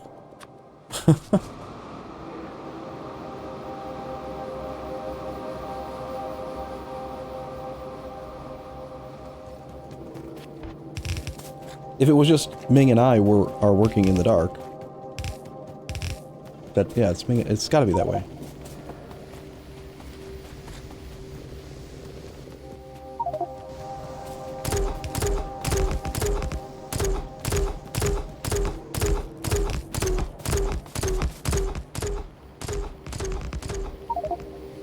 This is only enough to process 1, 2, 3, 4, 5. Perfect, yeah. You already trimmed it down, it looks like, to the right size.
You could grab the iron and pocket craft, Ming. I mean, it makes iron.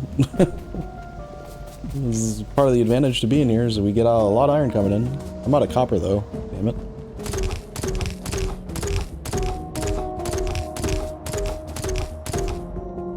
I can't tell if you're pocket crafting.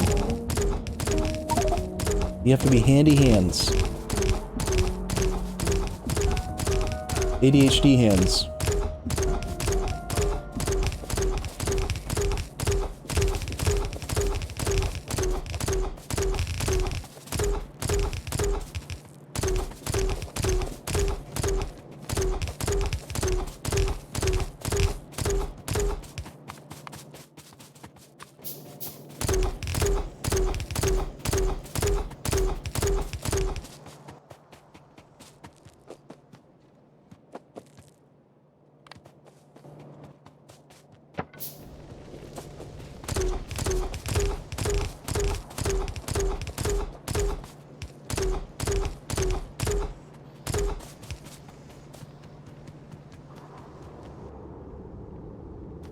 Wow.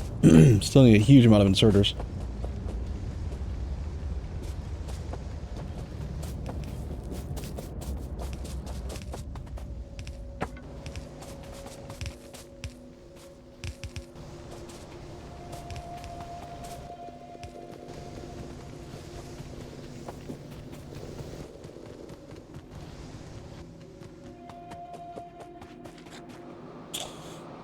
And we still need 30 more of the, 30 more crushers, good lord.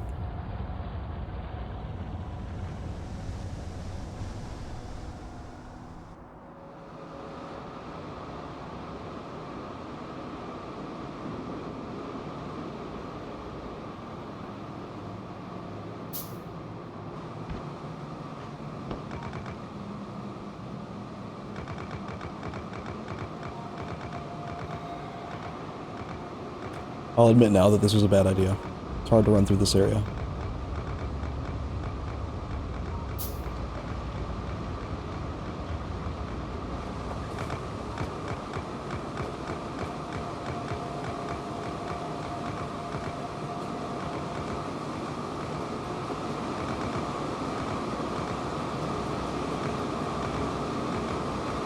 The machines push you very slightly off of the path. And then we just kind of get set.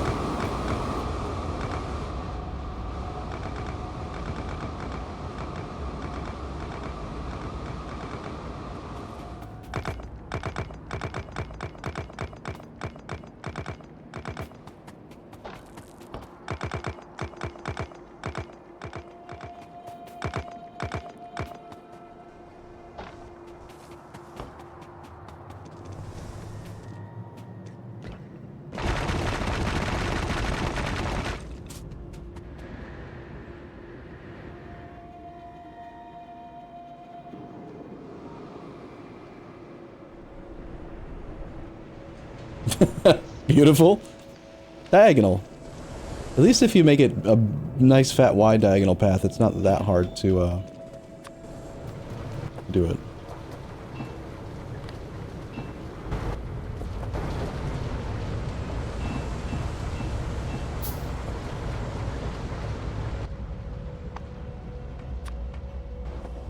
I'm liking steel now. Grab all these inserters. Belt. Sorry for stealing it all. Be nice if steel plate was in a box near the other stuff instead of way over here.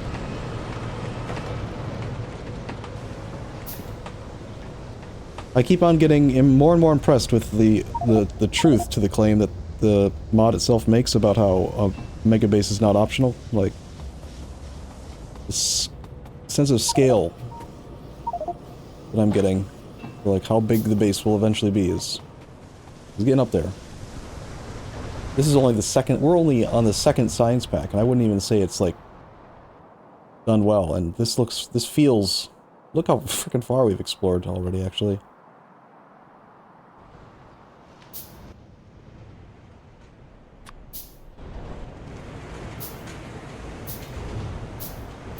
Right, exactly. If it wasn't for these 350% reinforced concrete roads, it would feel a lot smaller. Sorry, a lot bigger. But like, yeah, the size of the base in no trains.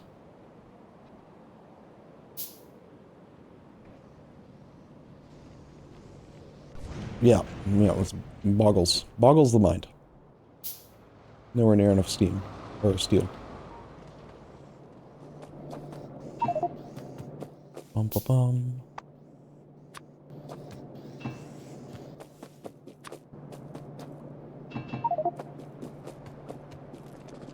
Rains soon. Soon, TM.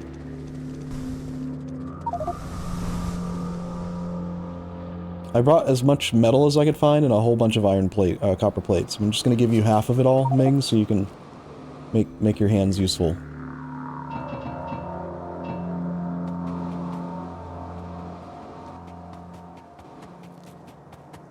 Also, I gotta restock on belts, underground belts. Electric poles. You should distribute... Here, I'm gonna steal your wood. And even distribution of the wood into the smelters.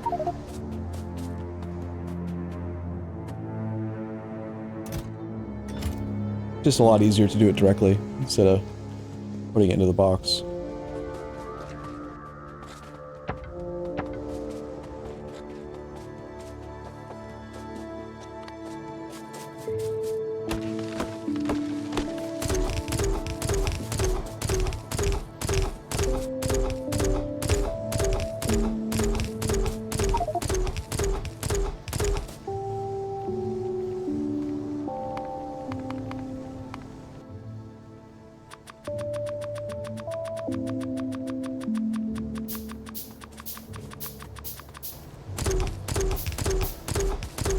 Well, Ming and I have been working on this for the last, what, 2 hours?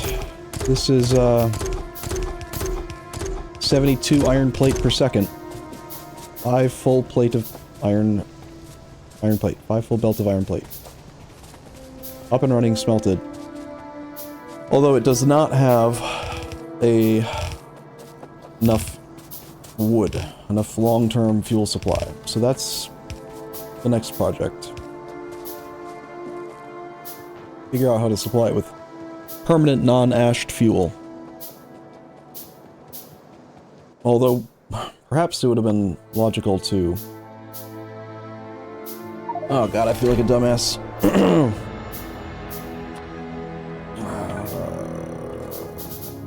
If we had just done gas furnaces and ran the gasoline over here.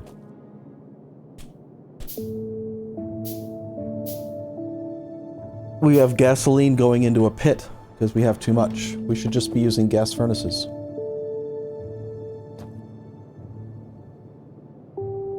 Then we don't need wood. No, we don't tear anything down. I think we leave it intact, but I'm gonna go figure out what we would need for a gas-based melting. Alright, so gas furnaces. Looks like we'll be able to run gasoline in a chain. Still need input-output in order to grab the iron ore. No longer need hybridized lines for fuel, because it's just going to run through all the columns. Assuming it's correct that it's just going to be 4 times the crafting speed, if we're processing this as is...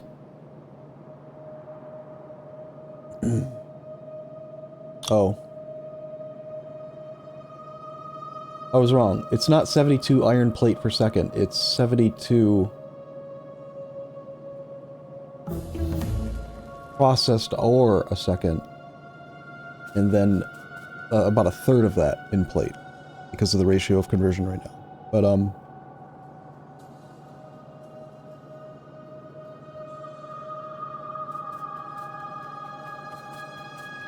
I think each gas furnace, without having looked at it, is going to consume 2 per second.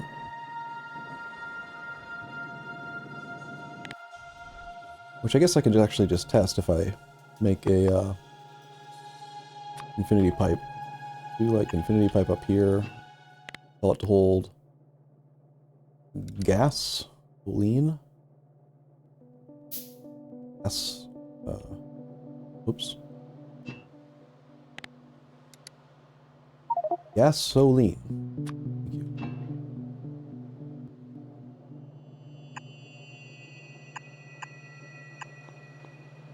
Got the gasoline.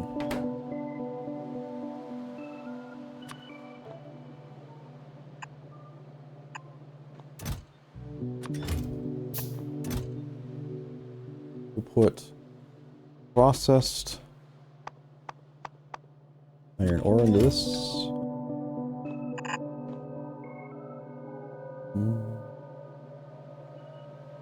Get it loaded up with at least one and see what the numbers are. Yeah, 2 per second. The problem with that is that that means that one inserter is not fast enough. 2 inserters not fast enough. Even if you doubled up the inserters on the input side, that's only 1.5 something. So I think it makes sense to actually plan on using 2 regular inserters with power. That way it's 2.4 a second, it can actually keep up. It'll have to be like that with power in between. Then pipe, and output, and those can be regular. This is only 0.66.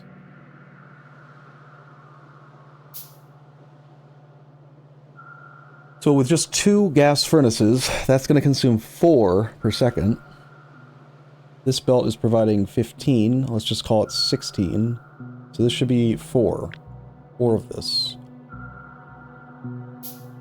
2, 3, 4. My alarm is going off. Because reasons.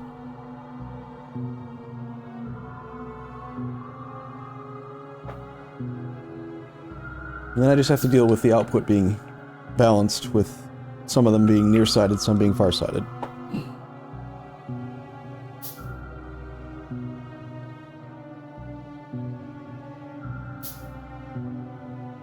Include new processing for sure. Well, that's an interesting question. I don't believe we can include new processing in this building. The gas furnace takes a liquid fuel input, but it takes physical ingredients. I don't think it can't take liquid metal. In order to do the iron, the liquid iron processing, we're going to need a Pyanodon building, which was... Do we even have it researched? We probably do.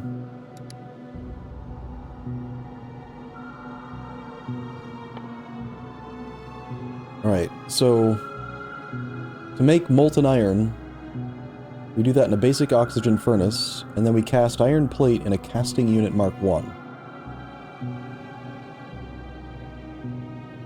Casting unit Mark 1 is all this crap. We need labs, intermetallics. If intermetallics has been automated, then yeah, we could maybe get that going.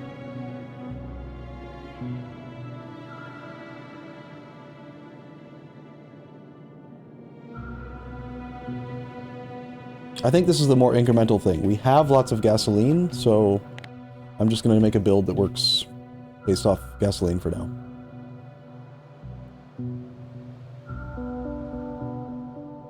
Regular furnaces, the stone furnaces for sure, they're obsolete, but are you saying gas furnaces are obsolete? Clearly better than having ash everywhere. Alright, if these are alternated near far,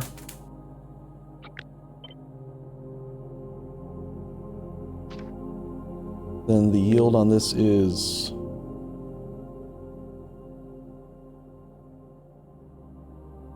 What? It needs power to properly math, I guess.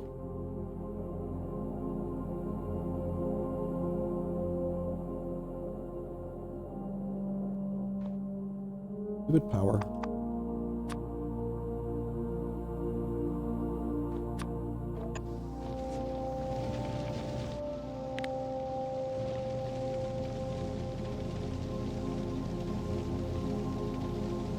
$16 per second, produces 5 per second. So if we mirror this,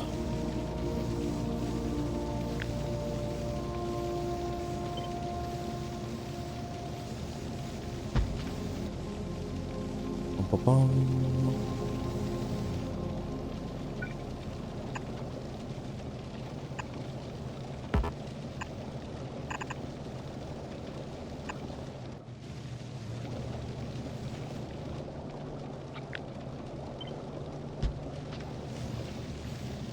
Bum bum bum.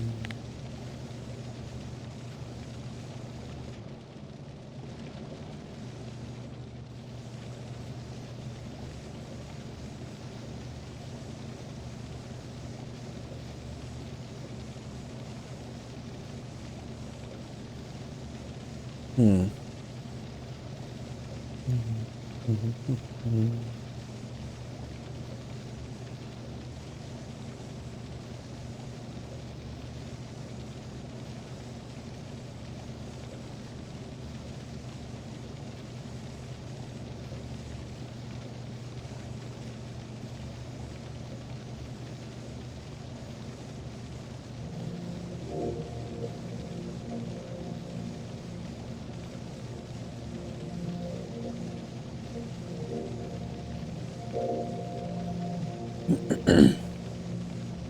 I don't know. It's a little bit weird because we have 5 belt.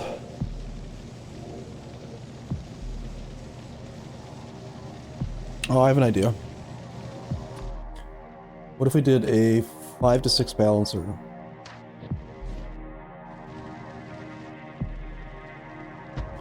We do 5 inputs to 6 outputs.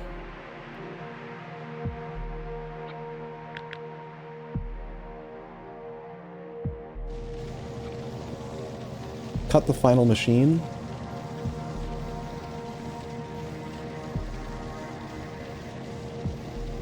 Because it was already overloading the belt at 16 items a second instead of 15. That's going to make not overloading the yellows on these 2. And then we can cleanly do this 3 times.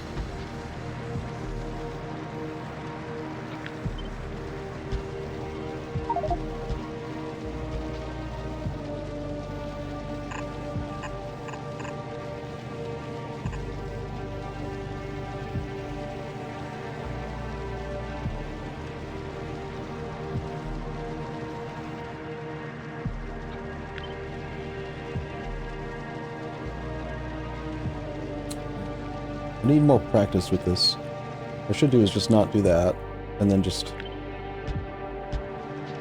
treat them like I treat loaders.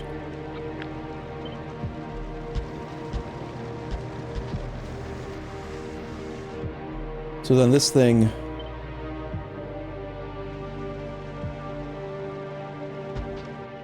takes those 5 belts from here, turns those 5 into 6, sends 72 items a second down 6 lanes at a 5/6 ratio.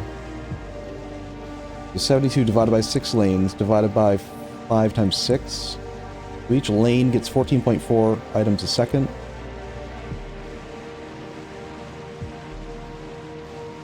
Which is not overloading.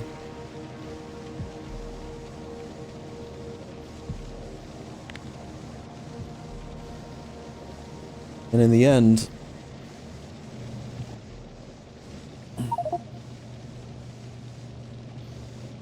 it's still too many furnaces, actually. It would want 84. I think I can even cut this other one as well.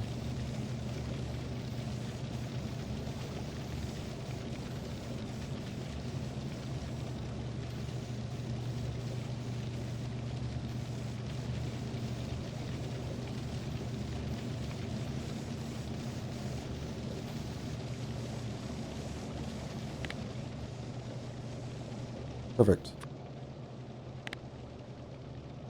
So it takes exactly 72 processed iron, turns it into 24 iron plate per second, which is only 2 belts. So then I guess we could just do a 3 to 2 balancer at the end.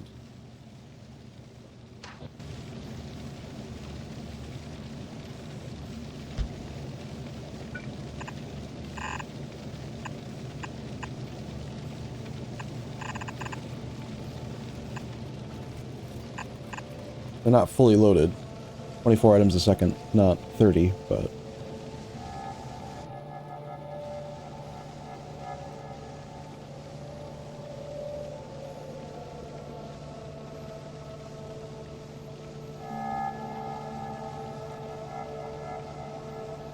And that works. The weird thing was having to deal with the 5, having it be 5 belts, but the 5 to 6 balancer sort of solves that problem.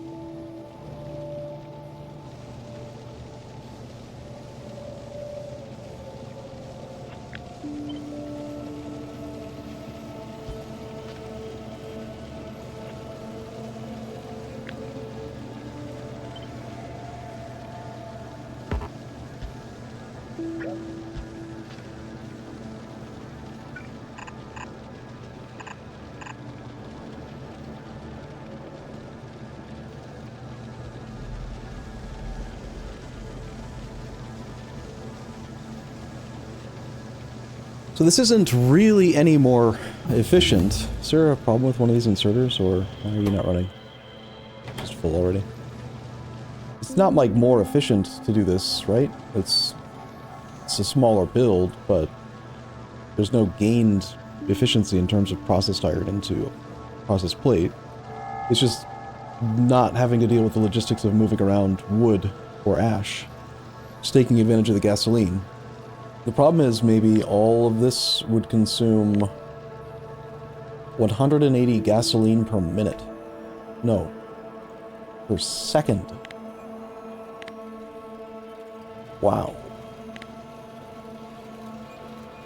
That's per second. I know we're dumping gasoline into the floor, but I don't think we have 180 gasoline a second. At most, this can make 80.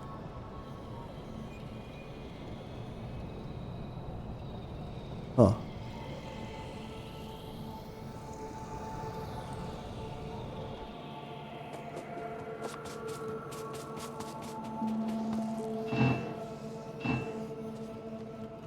Where'd all the iron go? Stone output's totally full, it looks like.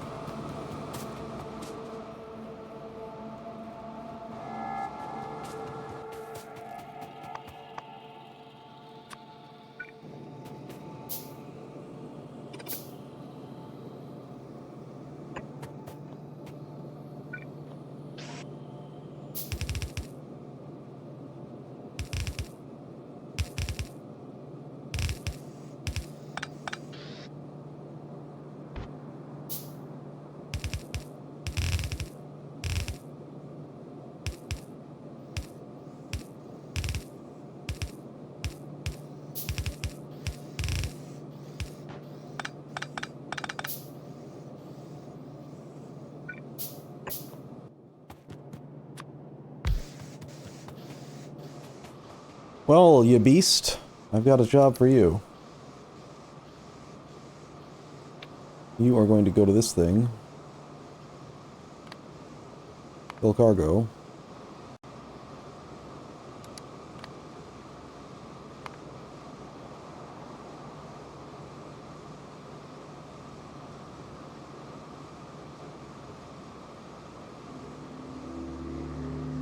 Wait until finished, yeah.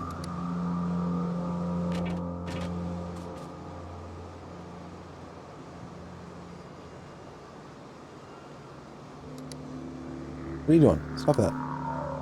Oh, it's firing the summon. Yeah, no, that one's not good. We don't want that. He probably just burned all of his brain. No, not really.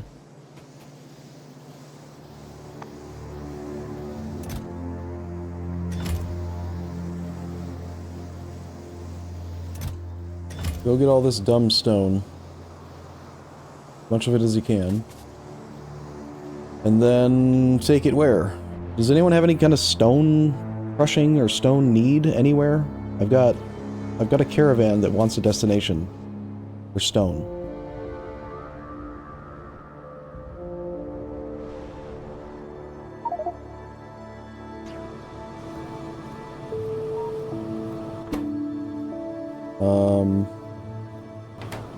Lime?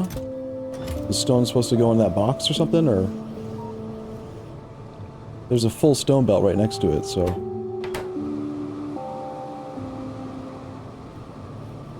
I think we need...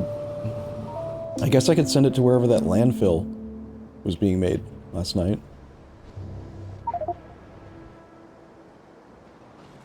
We had landfill being made... here? The landfill's made out of not just plain stone, it's a mix of gravel, stone, and other crap. Yeah, I don't know what to do with all this stone. It's too much stone.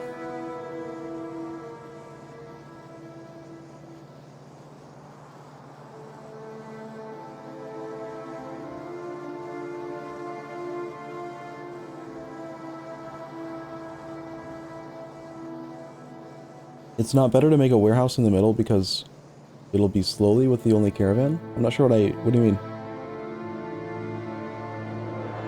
The beast seems to be able to reach across and just instantly grab stuff, like with no issue, so this is the absolute most number of inserters that I can fit around this entity. I could upgrade to yellow inserters as an option to make it go even faster, but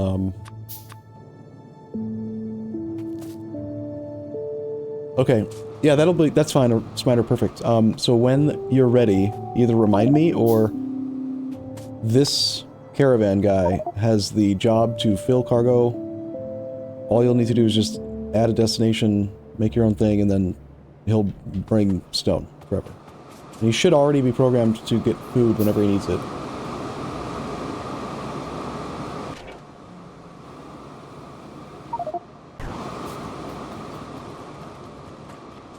But until that's set up, this iron smelting thing up here will continue to struggle to make iron. And that being said, maybe we should actually add another caravan that picks up this iron. And then just has it get deposited somewhere. I think we should start using caravans or trains. One of the two.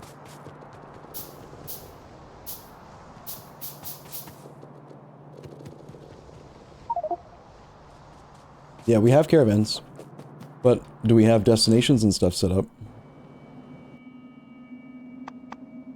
Like, if I were to put down another caravan outpost, and then tell you guys that we have the ability to import,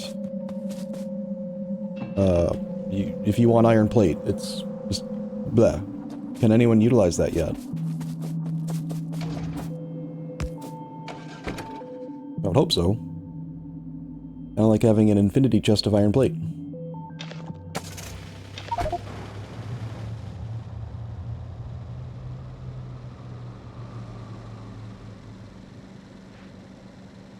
I'm gonna make...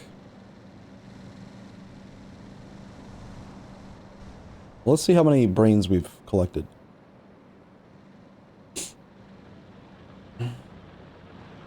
Is EU5 good? It's an enjoyable game for now. I think it's going to be one of their best games ever, but it's going through its growing pains. Standard Paradox titles. We have like 500 brains, 400 some brains stored.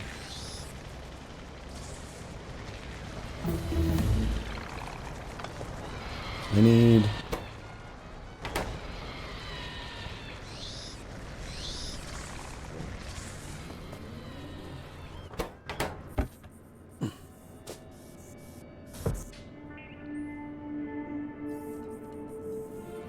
Okay, it'd be nice if we could also automate caravan outpost production.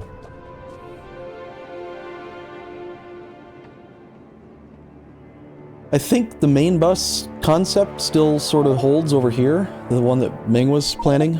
There's a lot of space to build above and below. No major places that it would interfere with. That one, that plan also has Pyanodon version of Roboport stuff built into it. It's got like, I think 18 lanes of fluids and 60 something lanes of other stuff.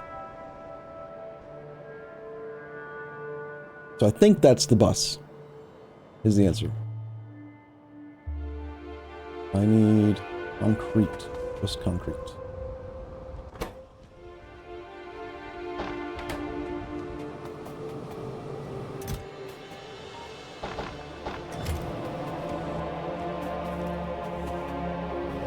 need wood.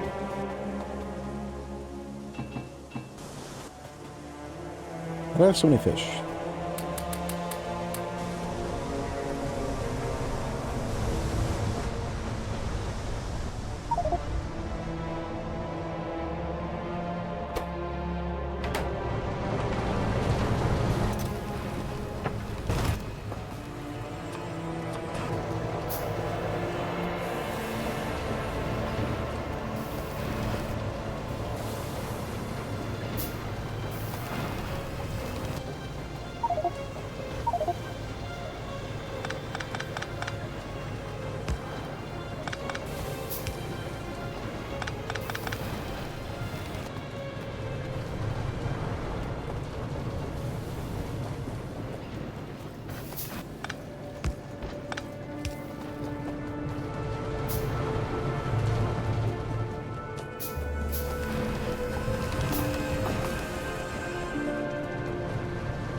Oh, I see. I think I understand what you meant now. Toroshin Nagami? You mean like more like a player mall? Like a hub? Central hub? Kinda like what we usually do with trains? I kinda think that one of the main differences with caravans versus trains is that it is kind of more decentralized. Decentralized processing. At least the potential for it.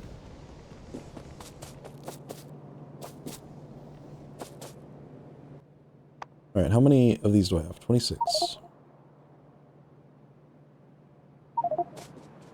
Alright, altogether, if all of this were running, it's 120 iron ore per second. Which then gets converted into processed iron. Down to 72 processed iron per second. 72 processed iron a second is what this build was emulating.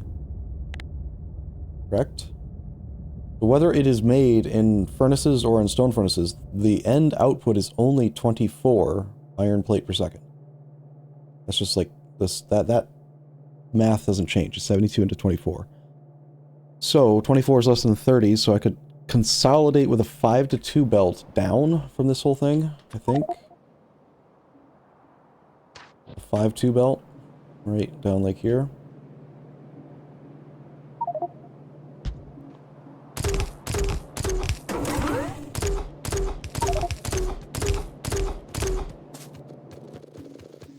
I have no circuit boards, awesome. Classic. Get all the way out here, and then I don't have anything.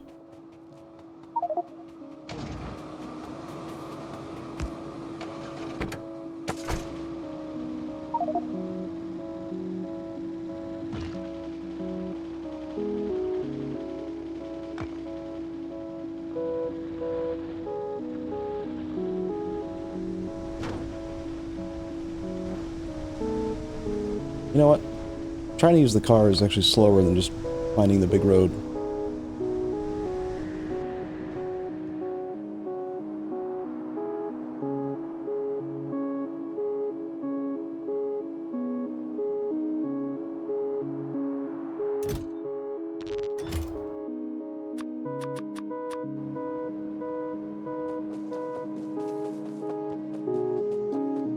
The car does get speed increase from roads.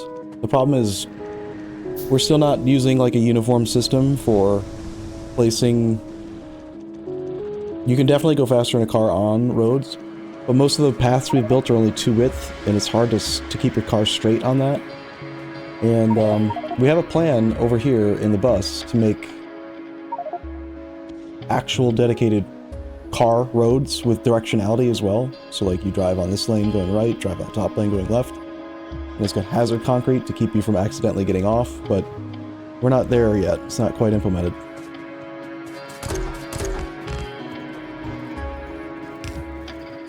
And I'm out of belt.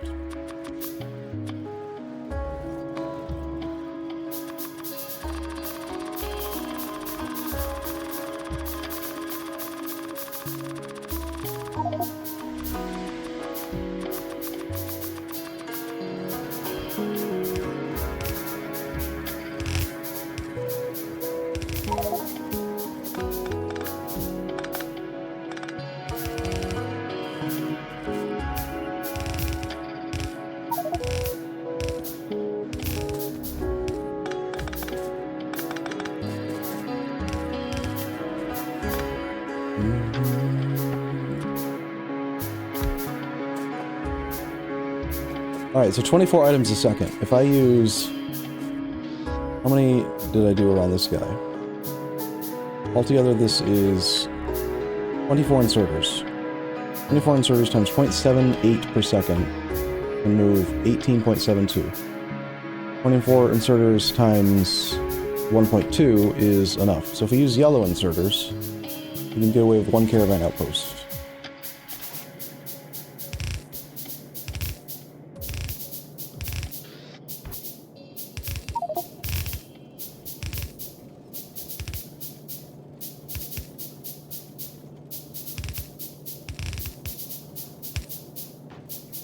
But we don't actually need that many.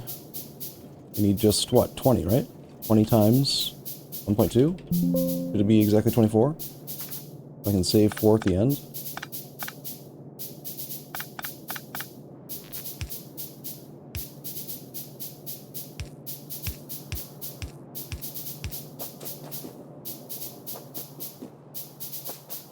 I guess.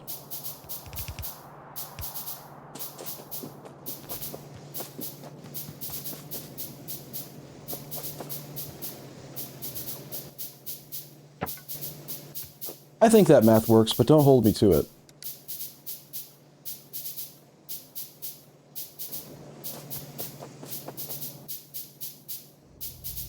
Okay, I don't think I grabbed another guy. Can anyone in the main base that's near where we did the creature stuff, just throw down a new caravan? I need a caravan, but I'm too far away. By a lot.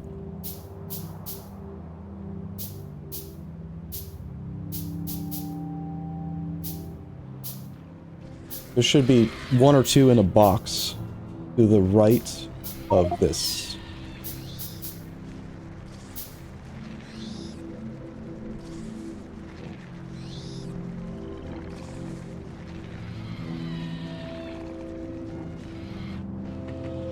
Thanks, Marv.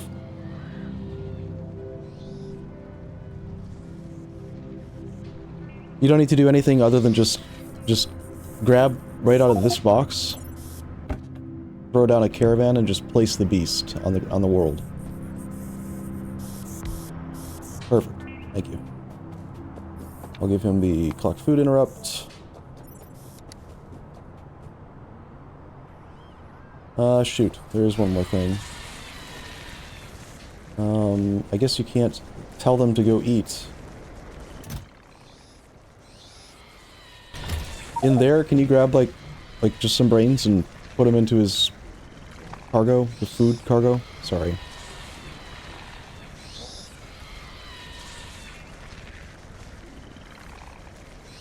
Even just one brain would be enough to tell him to go eat right now.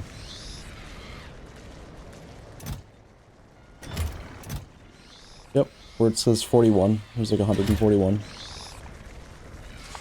And then just like a train, it goes in the food top part.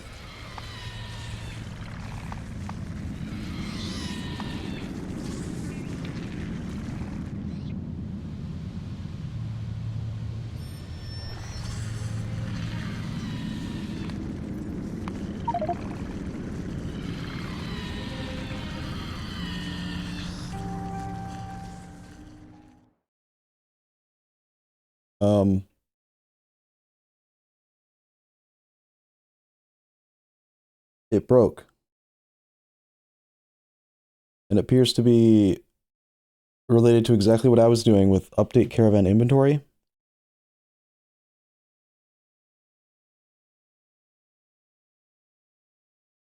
Hmm. I wonder if there's a problem with multiplayer inventory management in caravans. Little Marv, what were you doing right that second? Were you looking in it as well?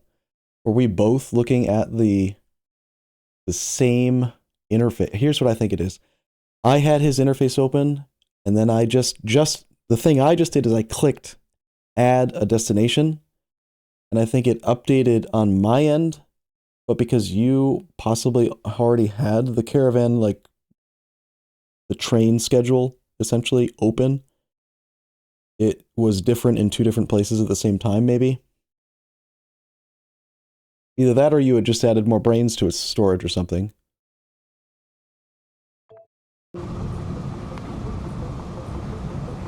You were on cargo and tried to grab brains from your inventory. So two of us both interacting with the same caravan at the same time. Probably. Well, we're gonna just have to host the autosave. It was from 2240, so that's what?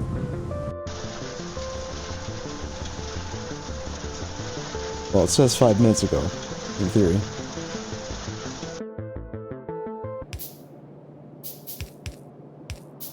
Based on that, I'm gonna increase the save interval. This computer can handle everything except for EU5. I'm not worried about. Honestly, even just like once a minute's fine. I don't care.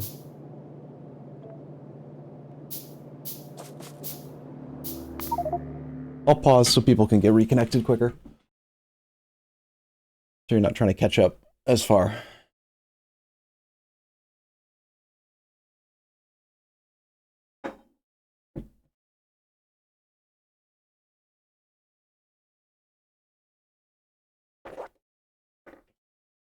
Oh, interesting, yeah. I'm getting DDoSed.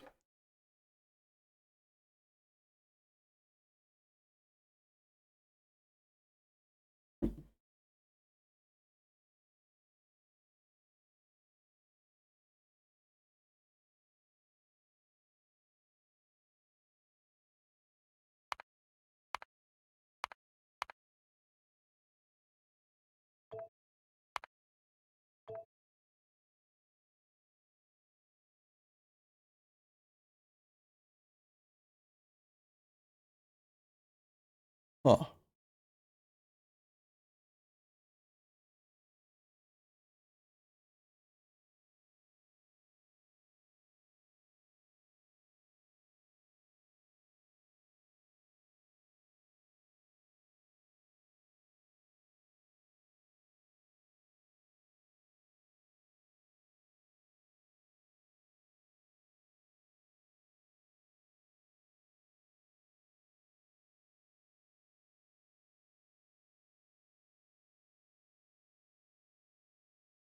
Are we back?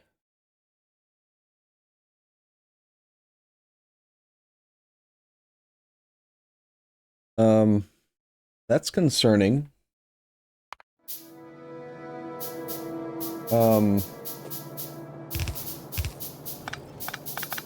In a way.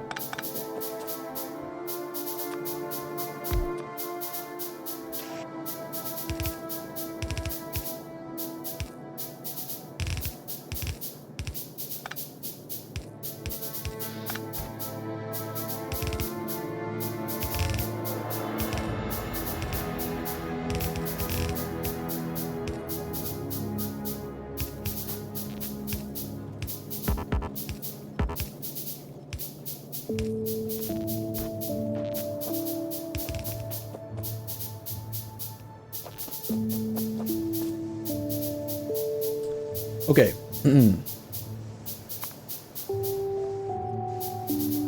So, observation.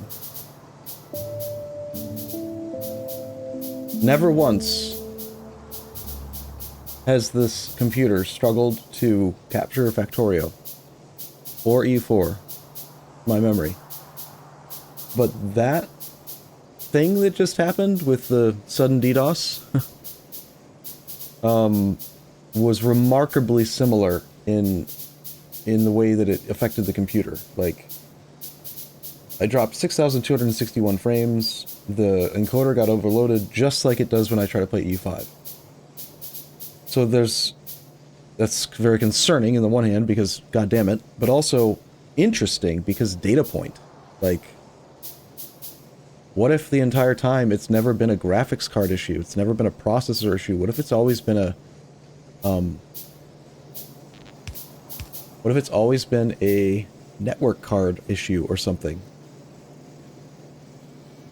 What if the network card driver's bad, or the network card,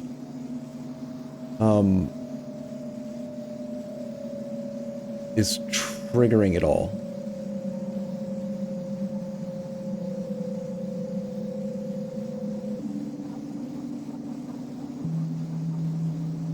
Just checked that as a confirmed bug. What?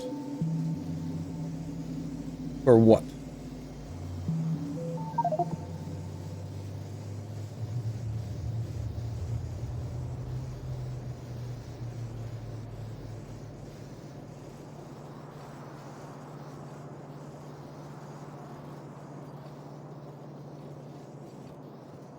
Like, did you check for my specific motherboard's NIC?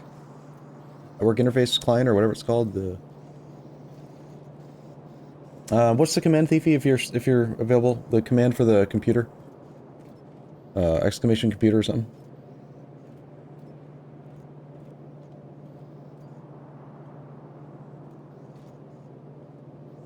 MSI is notorious for having NIC problems for onboard NICs if you have a 2.5 gigabyte NIC and you are running it at 1 GB.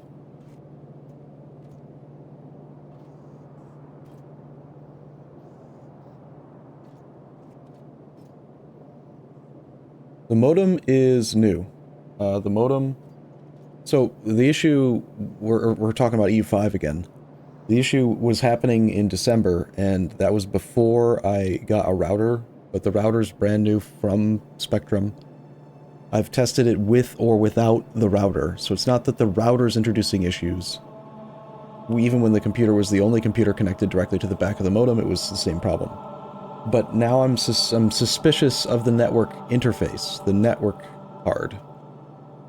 Because this is the first time I've ever had that issue happen, and it was so similar to what I've been having with EU5. I have no idea why EU5 would be causing network overload issues unless it's doing something weird with Steam or with Paradox compared to the way EU4 does. You know what I mean? Like, whether it's real presence or rich presence integration or something else.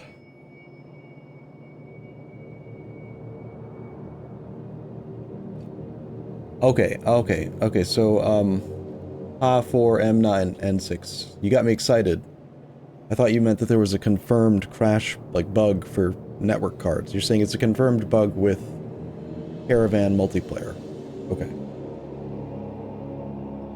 Still useful to know.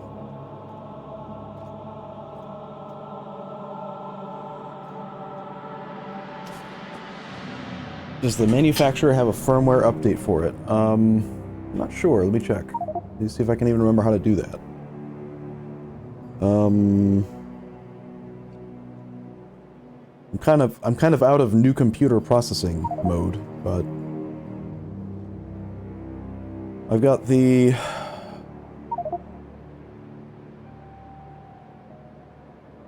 Asus Prime X870-P ATX blah blah blah.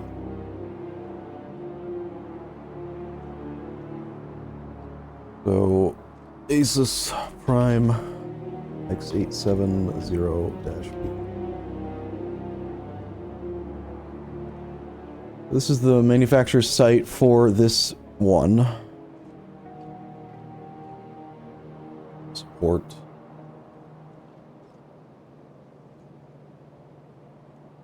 Covers the tools, BIOS and firmware.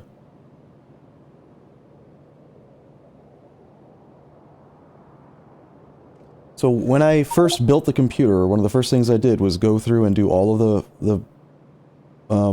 all the driver updates for all the things.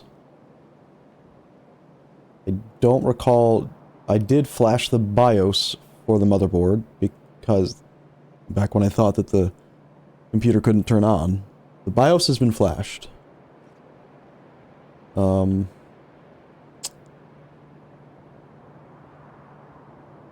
don't think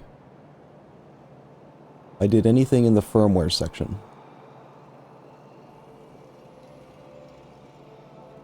So in the firmware section, we got enhanced compatibility and stability of USB active cables. ASM, just enhanced compatibility, released 2024. Improved device compatibility, upgrade firmware.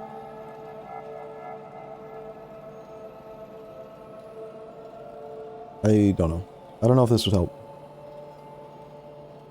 Can't really hurt to... It can, though, actually. Like, you're not generally supposed to flash your BIOS and flash your firmware unless you need to for a specific known reason. Like, it's not like you're super likely to brick anything, but you could. If you did it wrong, or if it wasn't the right firmware. They're usually really capable of preventing you from doing that, but it is still possible. So unless I knew that this was going to fix it, not sure that it makes sense.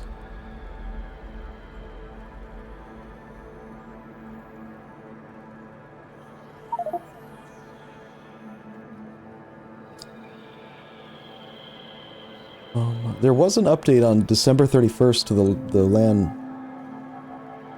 the Realtek driver. I could at least try that. That will help. Possibly.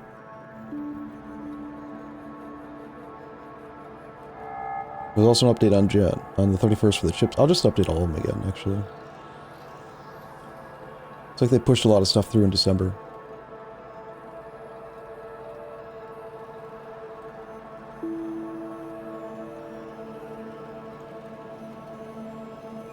WinRAR, I don't need WinRAR. SATA.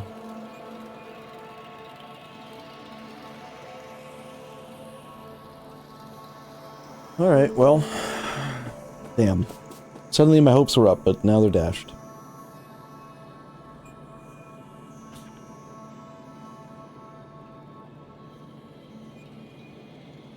Yeah, I don't think I've capped for upload here.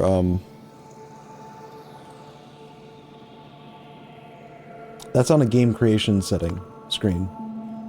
So I can't really change that right now, but again, the fact that it mimicked the behavior problems so closely makes me very suspicious of the network card. And Infinite G confirmed or said that MSI is notorious for having NIC problems. So what's this? What do you mean? Can you tell me more about the 2.5 gigabyte NIC? Is that what I have? I don't even know. I don't have a dedicated network card, so it's the whatever's on the Asus Prime.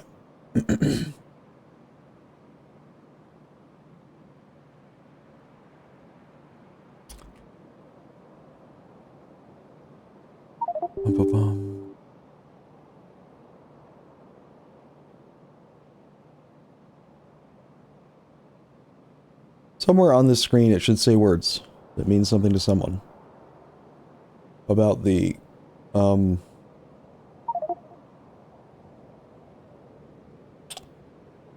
network. I'm not using the Wi-Fi. In fact, this thing should be, I mean, I'm pretty sure I disabled it, so I don't even know why it shows up. But maximum link speed 2500, current link speed 1 gigabit per second. So you're saying that there's a known issue with this type of card made by MSI, but this is Realtek. Is that MSI?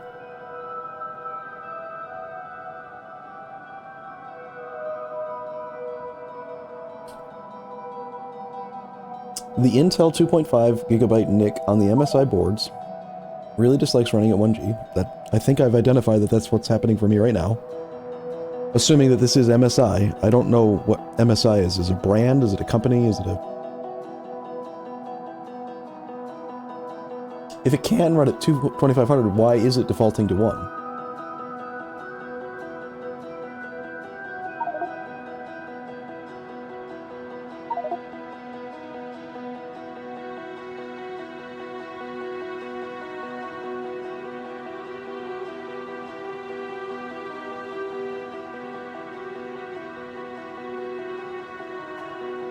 to manufacture. So does this manufacturer manufacture Realtek?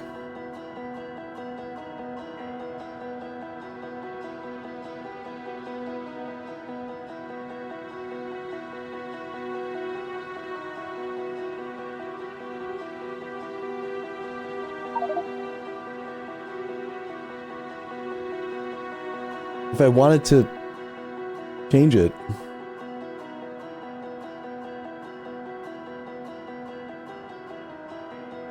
yeah, the internet service provider doesn't offer anything faster than 1 gigabit.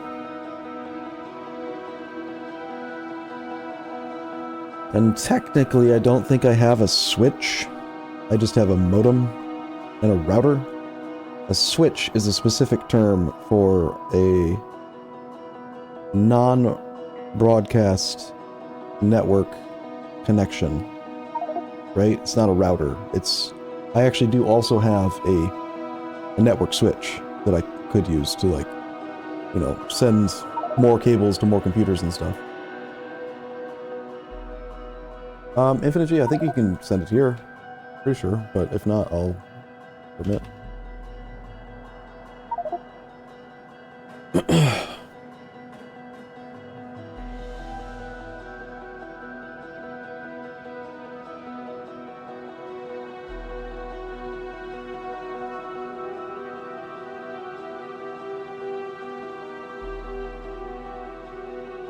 Hope you guys don't mind me. This is me suddenly having slight bits of hope for this issue I've had with EU5. I know we're playing Factorio and have been for days, but like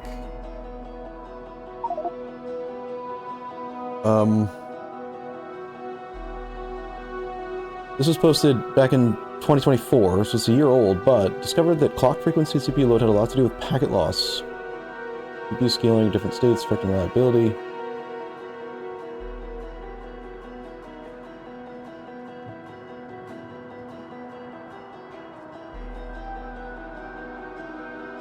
If you change your Realtek 2.5 gigabyte device to high priority, the packet loss stops completely.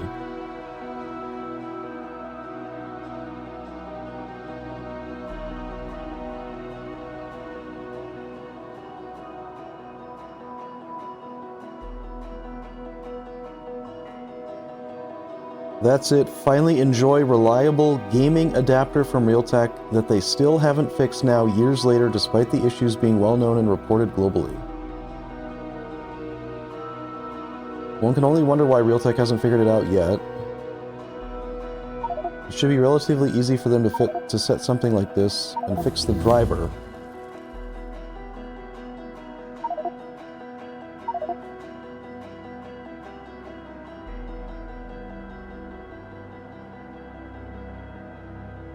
The fact remains that the network flow definitely shouldn't be affected this bad by idling or normal to high CPU load. Absolutely terrible trait to have a gaming adapter lose packets while under normal gaming load.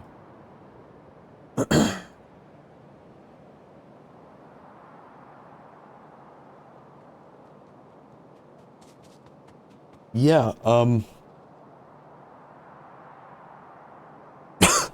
sorry, I need to take some more medicine. Throat's starting to really hurt again. Let me go take some NyQuil. Or, not NyQuil, DayQuil. Or whatever the generic is. It seems, I mean, it's maybe a good thing that you guys all tried to connect at the exact same time and DDoSed my network card.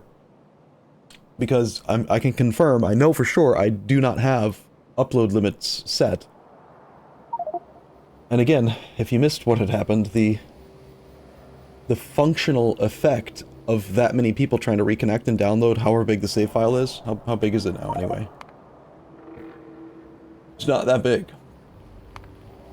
24 megabyte. But, you know, 10 to 15 people all trying to connect with no limit to the download speed triggered a state that was near identical to what I've been experiencing with EU5 whenever the issue has happened. And this is why I've always been so confused why it happens whether I'm using game capture, monitor capture, or a GFX hook. It happens whether I use NVENC encoder, CPU encoder, whatever. It happens. It just happens in every circumstance. But the nice thing is that because of this network overload, and it being an indicator that it happened again, now I'm suddenly suspecting that it was never the CPU, never the RAM, never the graphics card, but actually this 2.5 gigabit versus 1 gigabit per second network card bug. And based on what Infinite G just linked, I mean, I'll read this part again. Should be relatively easy for them to fix something like this. Fact remains that the network flow definitely shouldn't be affected this bad by idling to normal to high CPU load. Terrible trait for gaming. You have to lose packets while under normal gaming load. Like...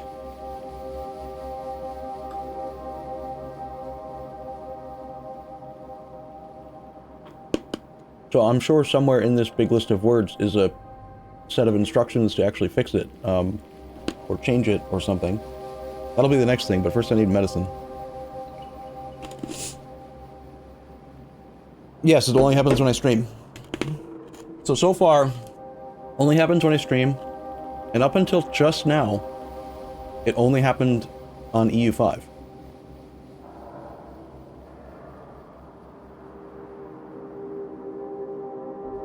If it's the NIC, I think that would make sense that the OBS bitrate limits don't work too, right?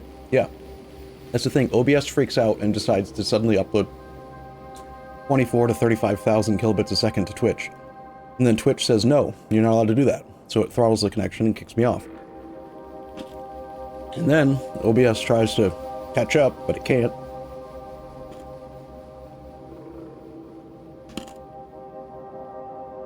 Yeah. You know what, let's do that, actually, if you don't mind. I'm just gonna quit and rehost. The last autosave.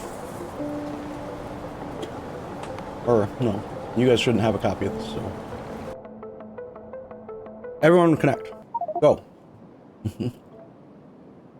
As quick as you can. DDoS me.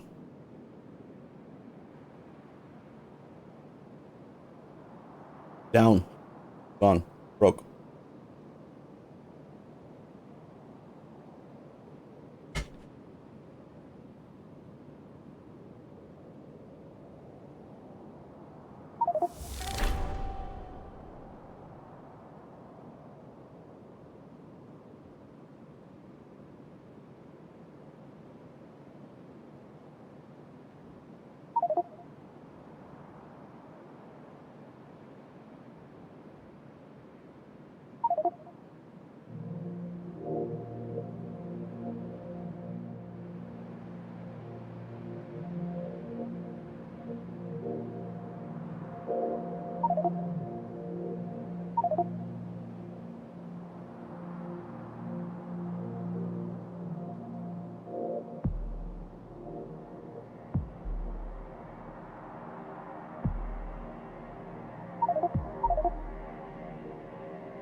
Oh, hi there. I see we're back.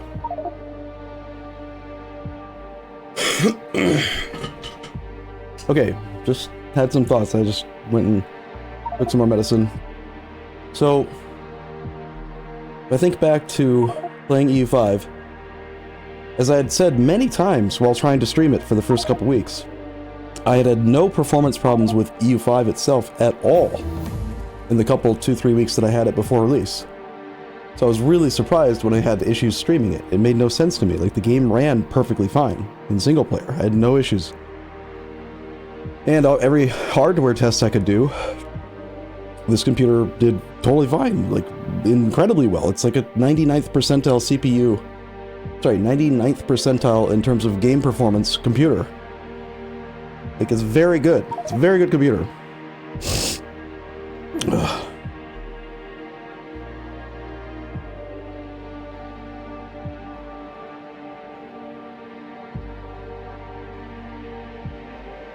And yet,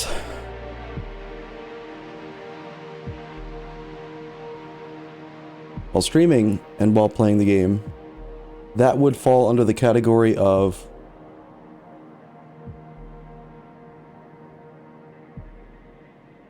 what this person called a normal gaming load.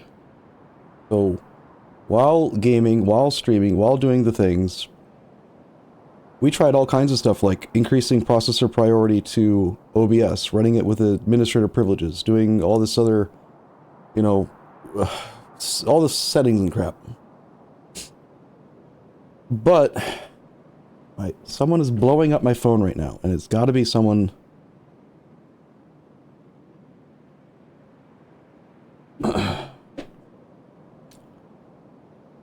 someone who should know better in the middle of the day. Okay.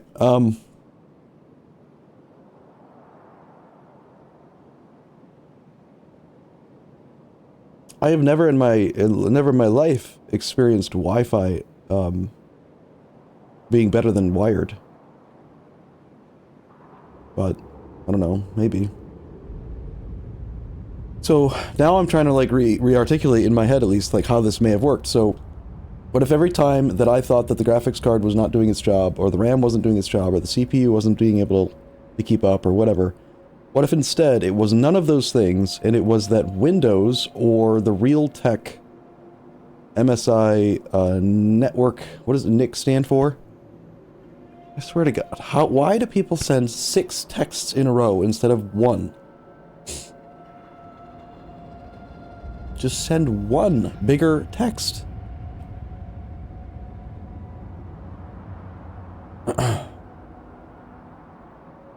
And now I've lost my train of thought again. Every single time that damn thing vibrates. So what was I saying?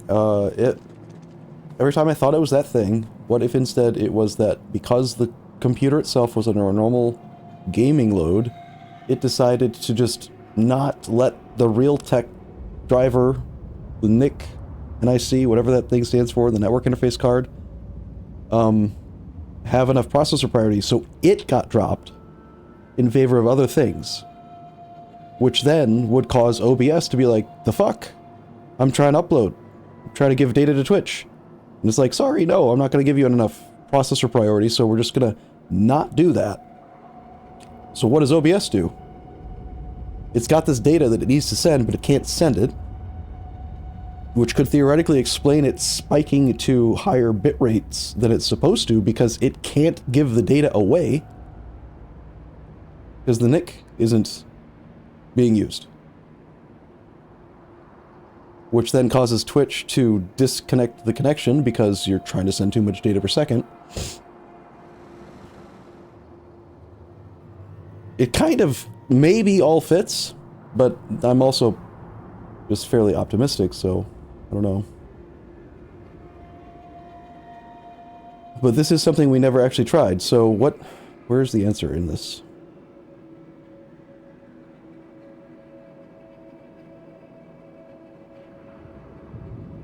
So I'm just supposed to go into Task Manager,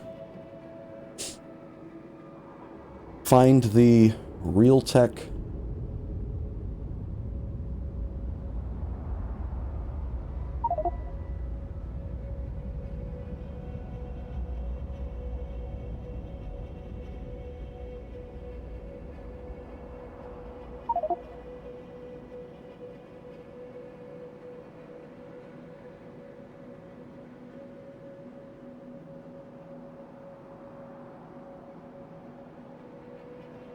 Well, that's what his is called. What's mine called? It is the gaming one. It is the same one, but I don't see... How do you find this list? Confused.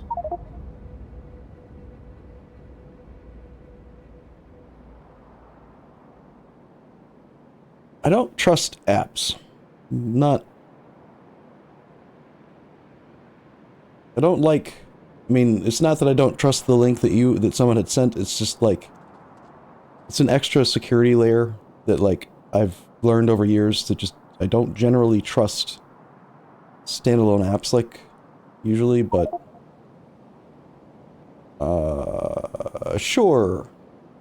Sure. How do you even do this again? I want to go to the main thing. And then, where's... I hate GitHub!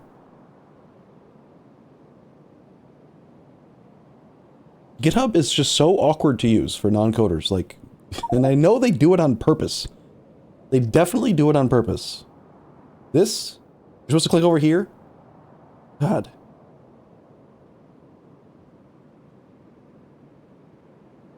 Just run go interrupt policy.exe. It's fine. It'll be fine.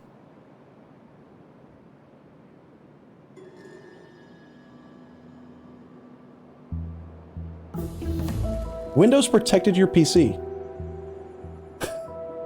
Microsoft Defender Smart Screen prevented an unrecognized app from running. Interesting. Just run it anyway, lol, right? Hee hee.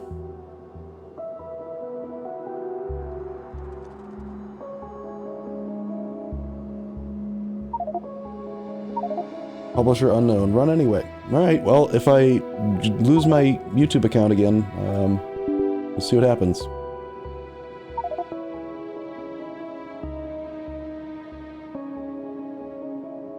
So we're supposed to find Realtek in this list, and we're going to change it from device priority undefined to device priority high.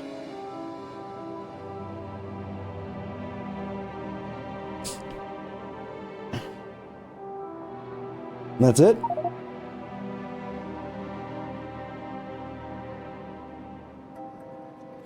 I have to actually restart the full computer. You guys don't mind, do you? Let me grab another save of the game.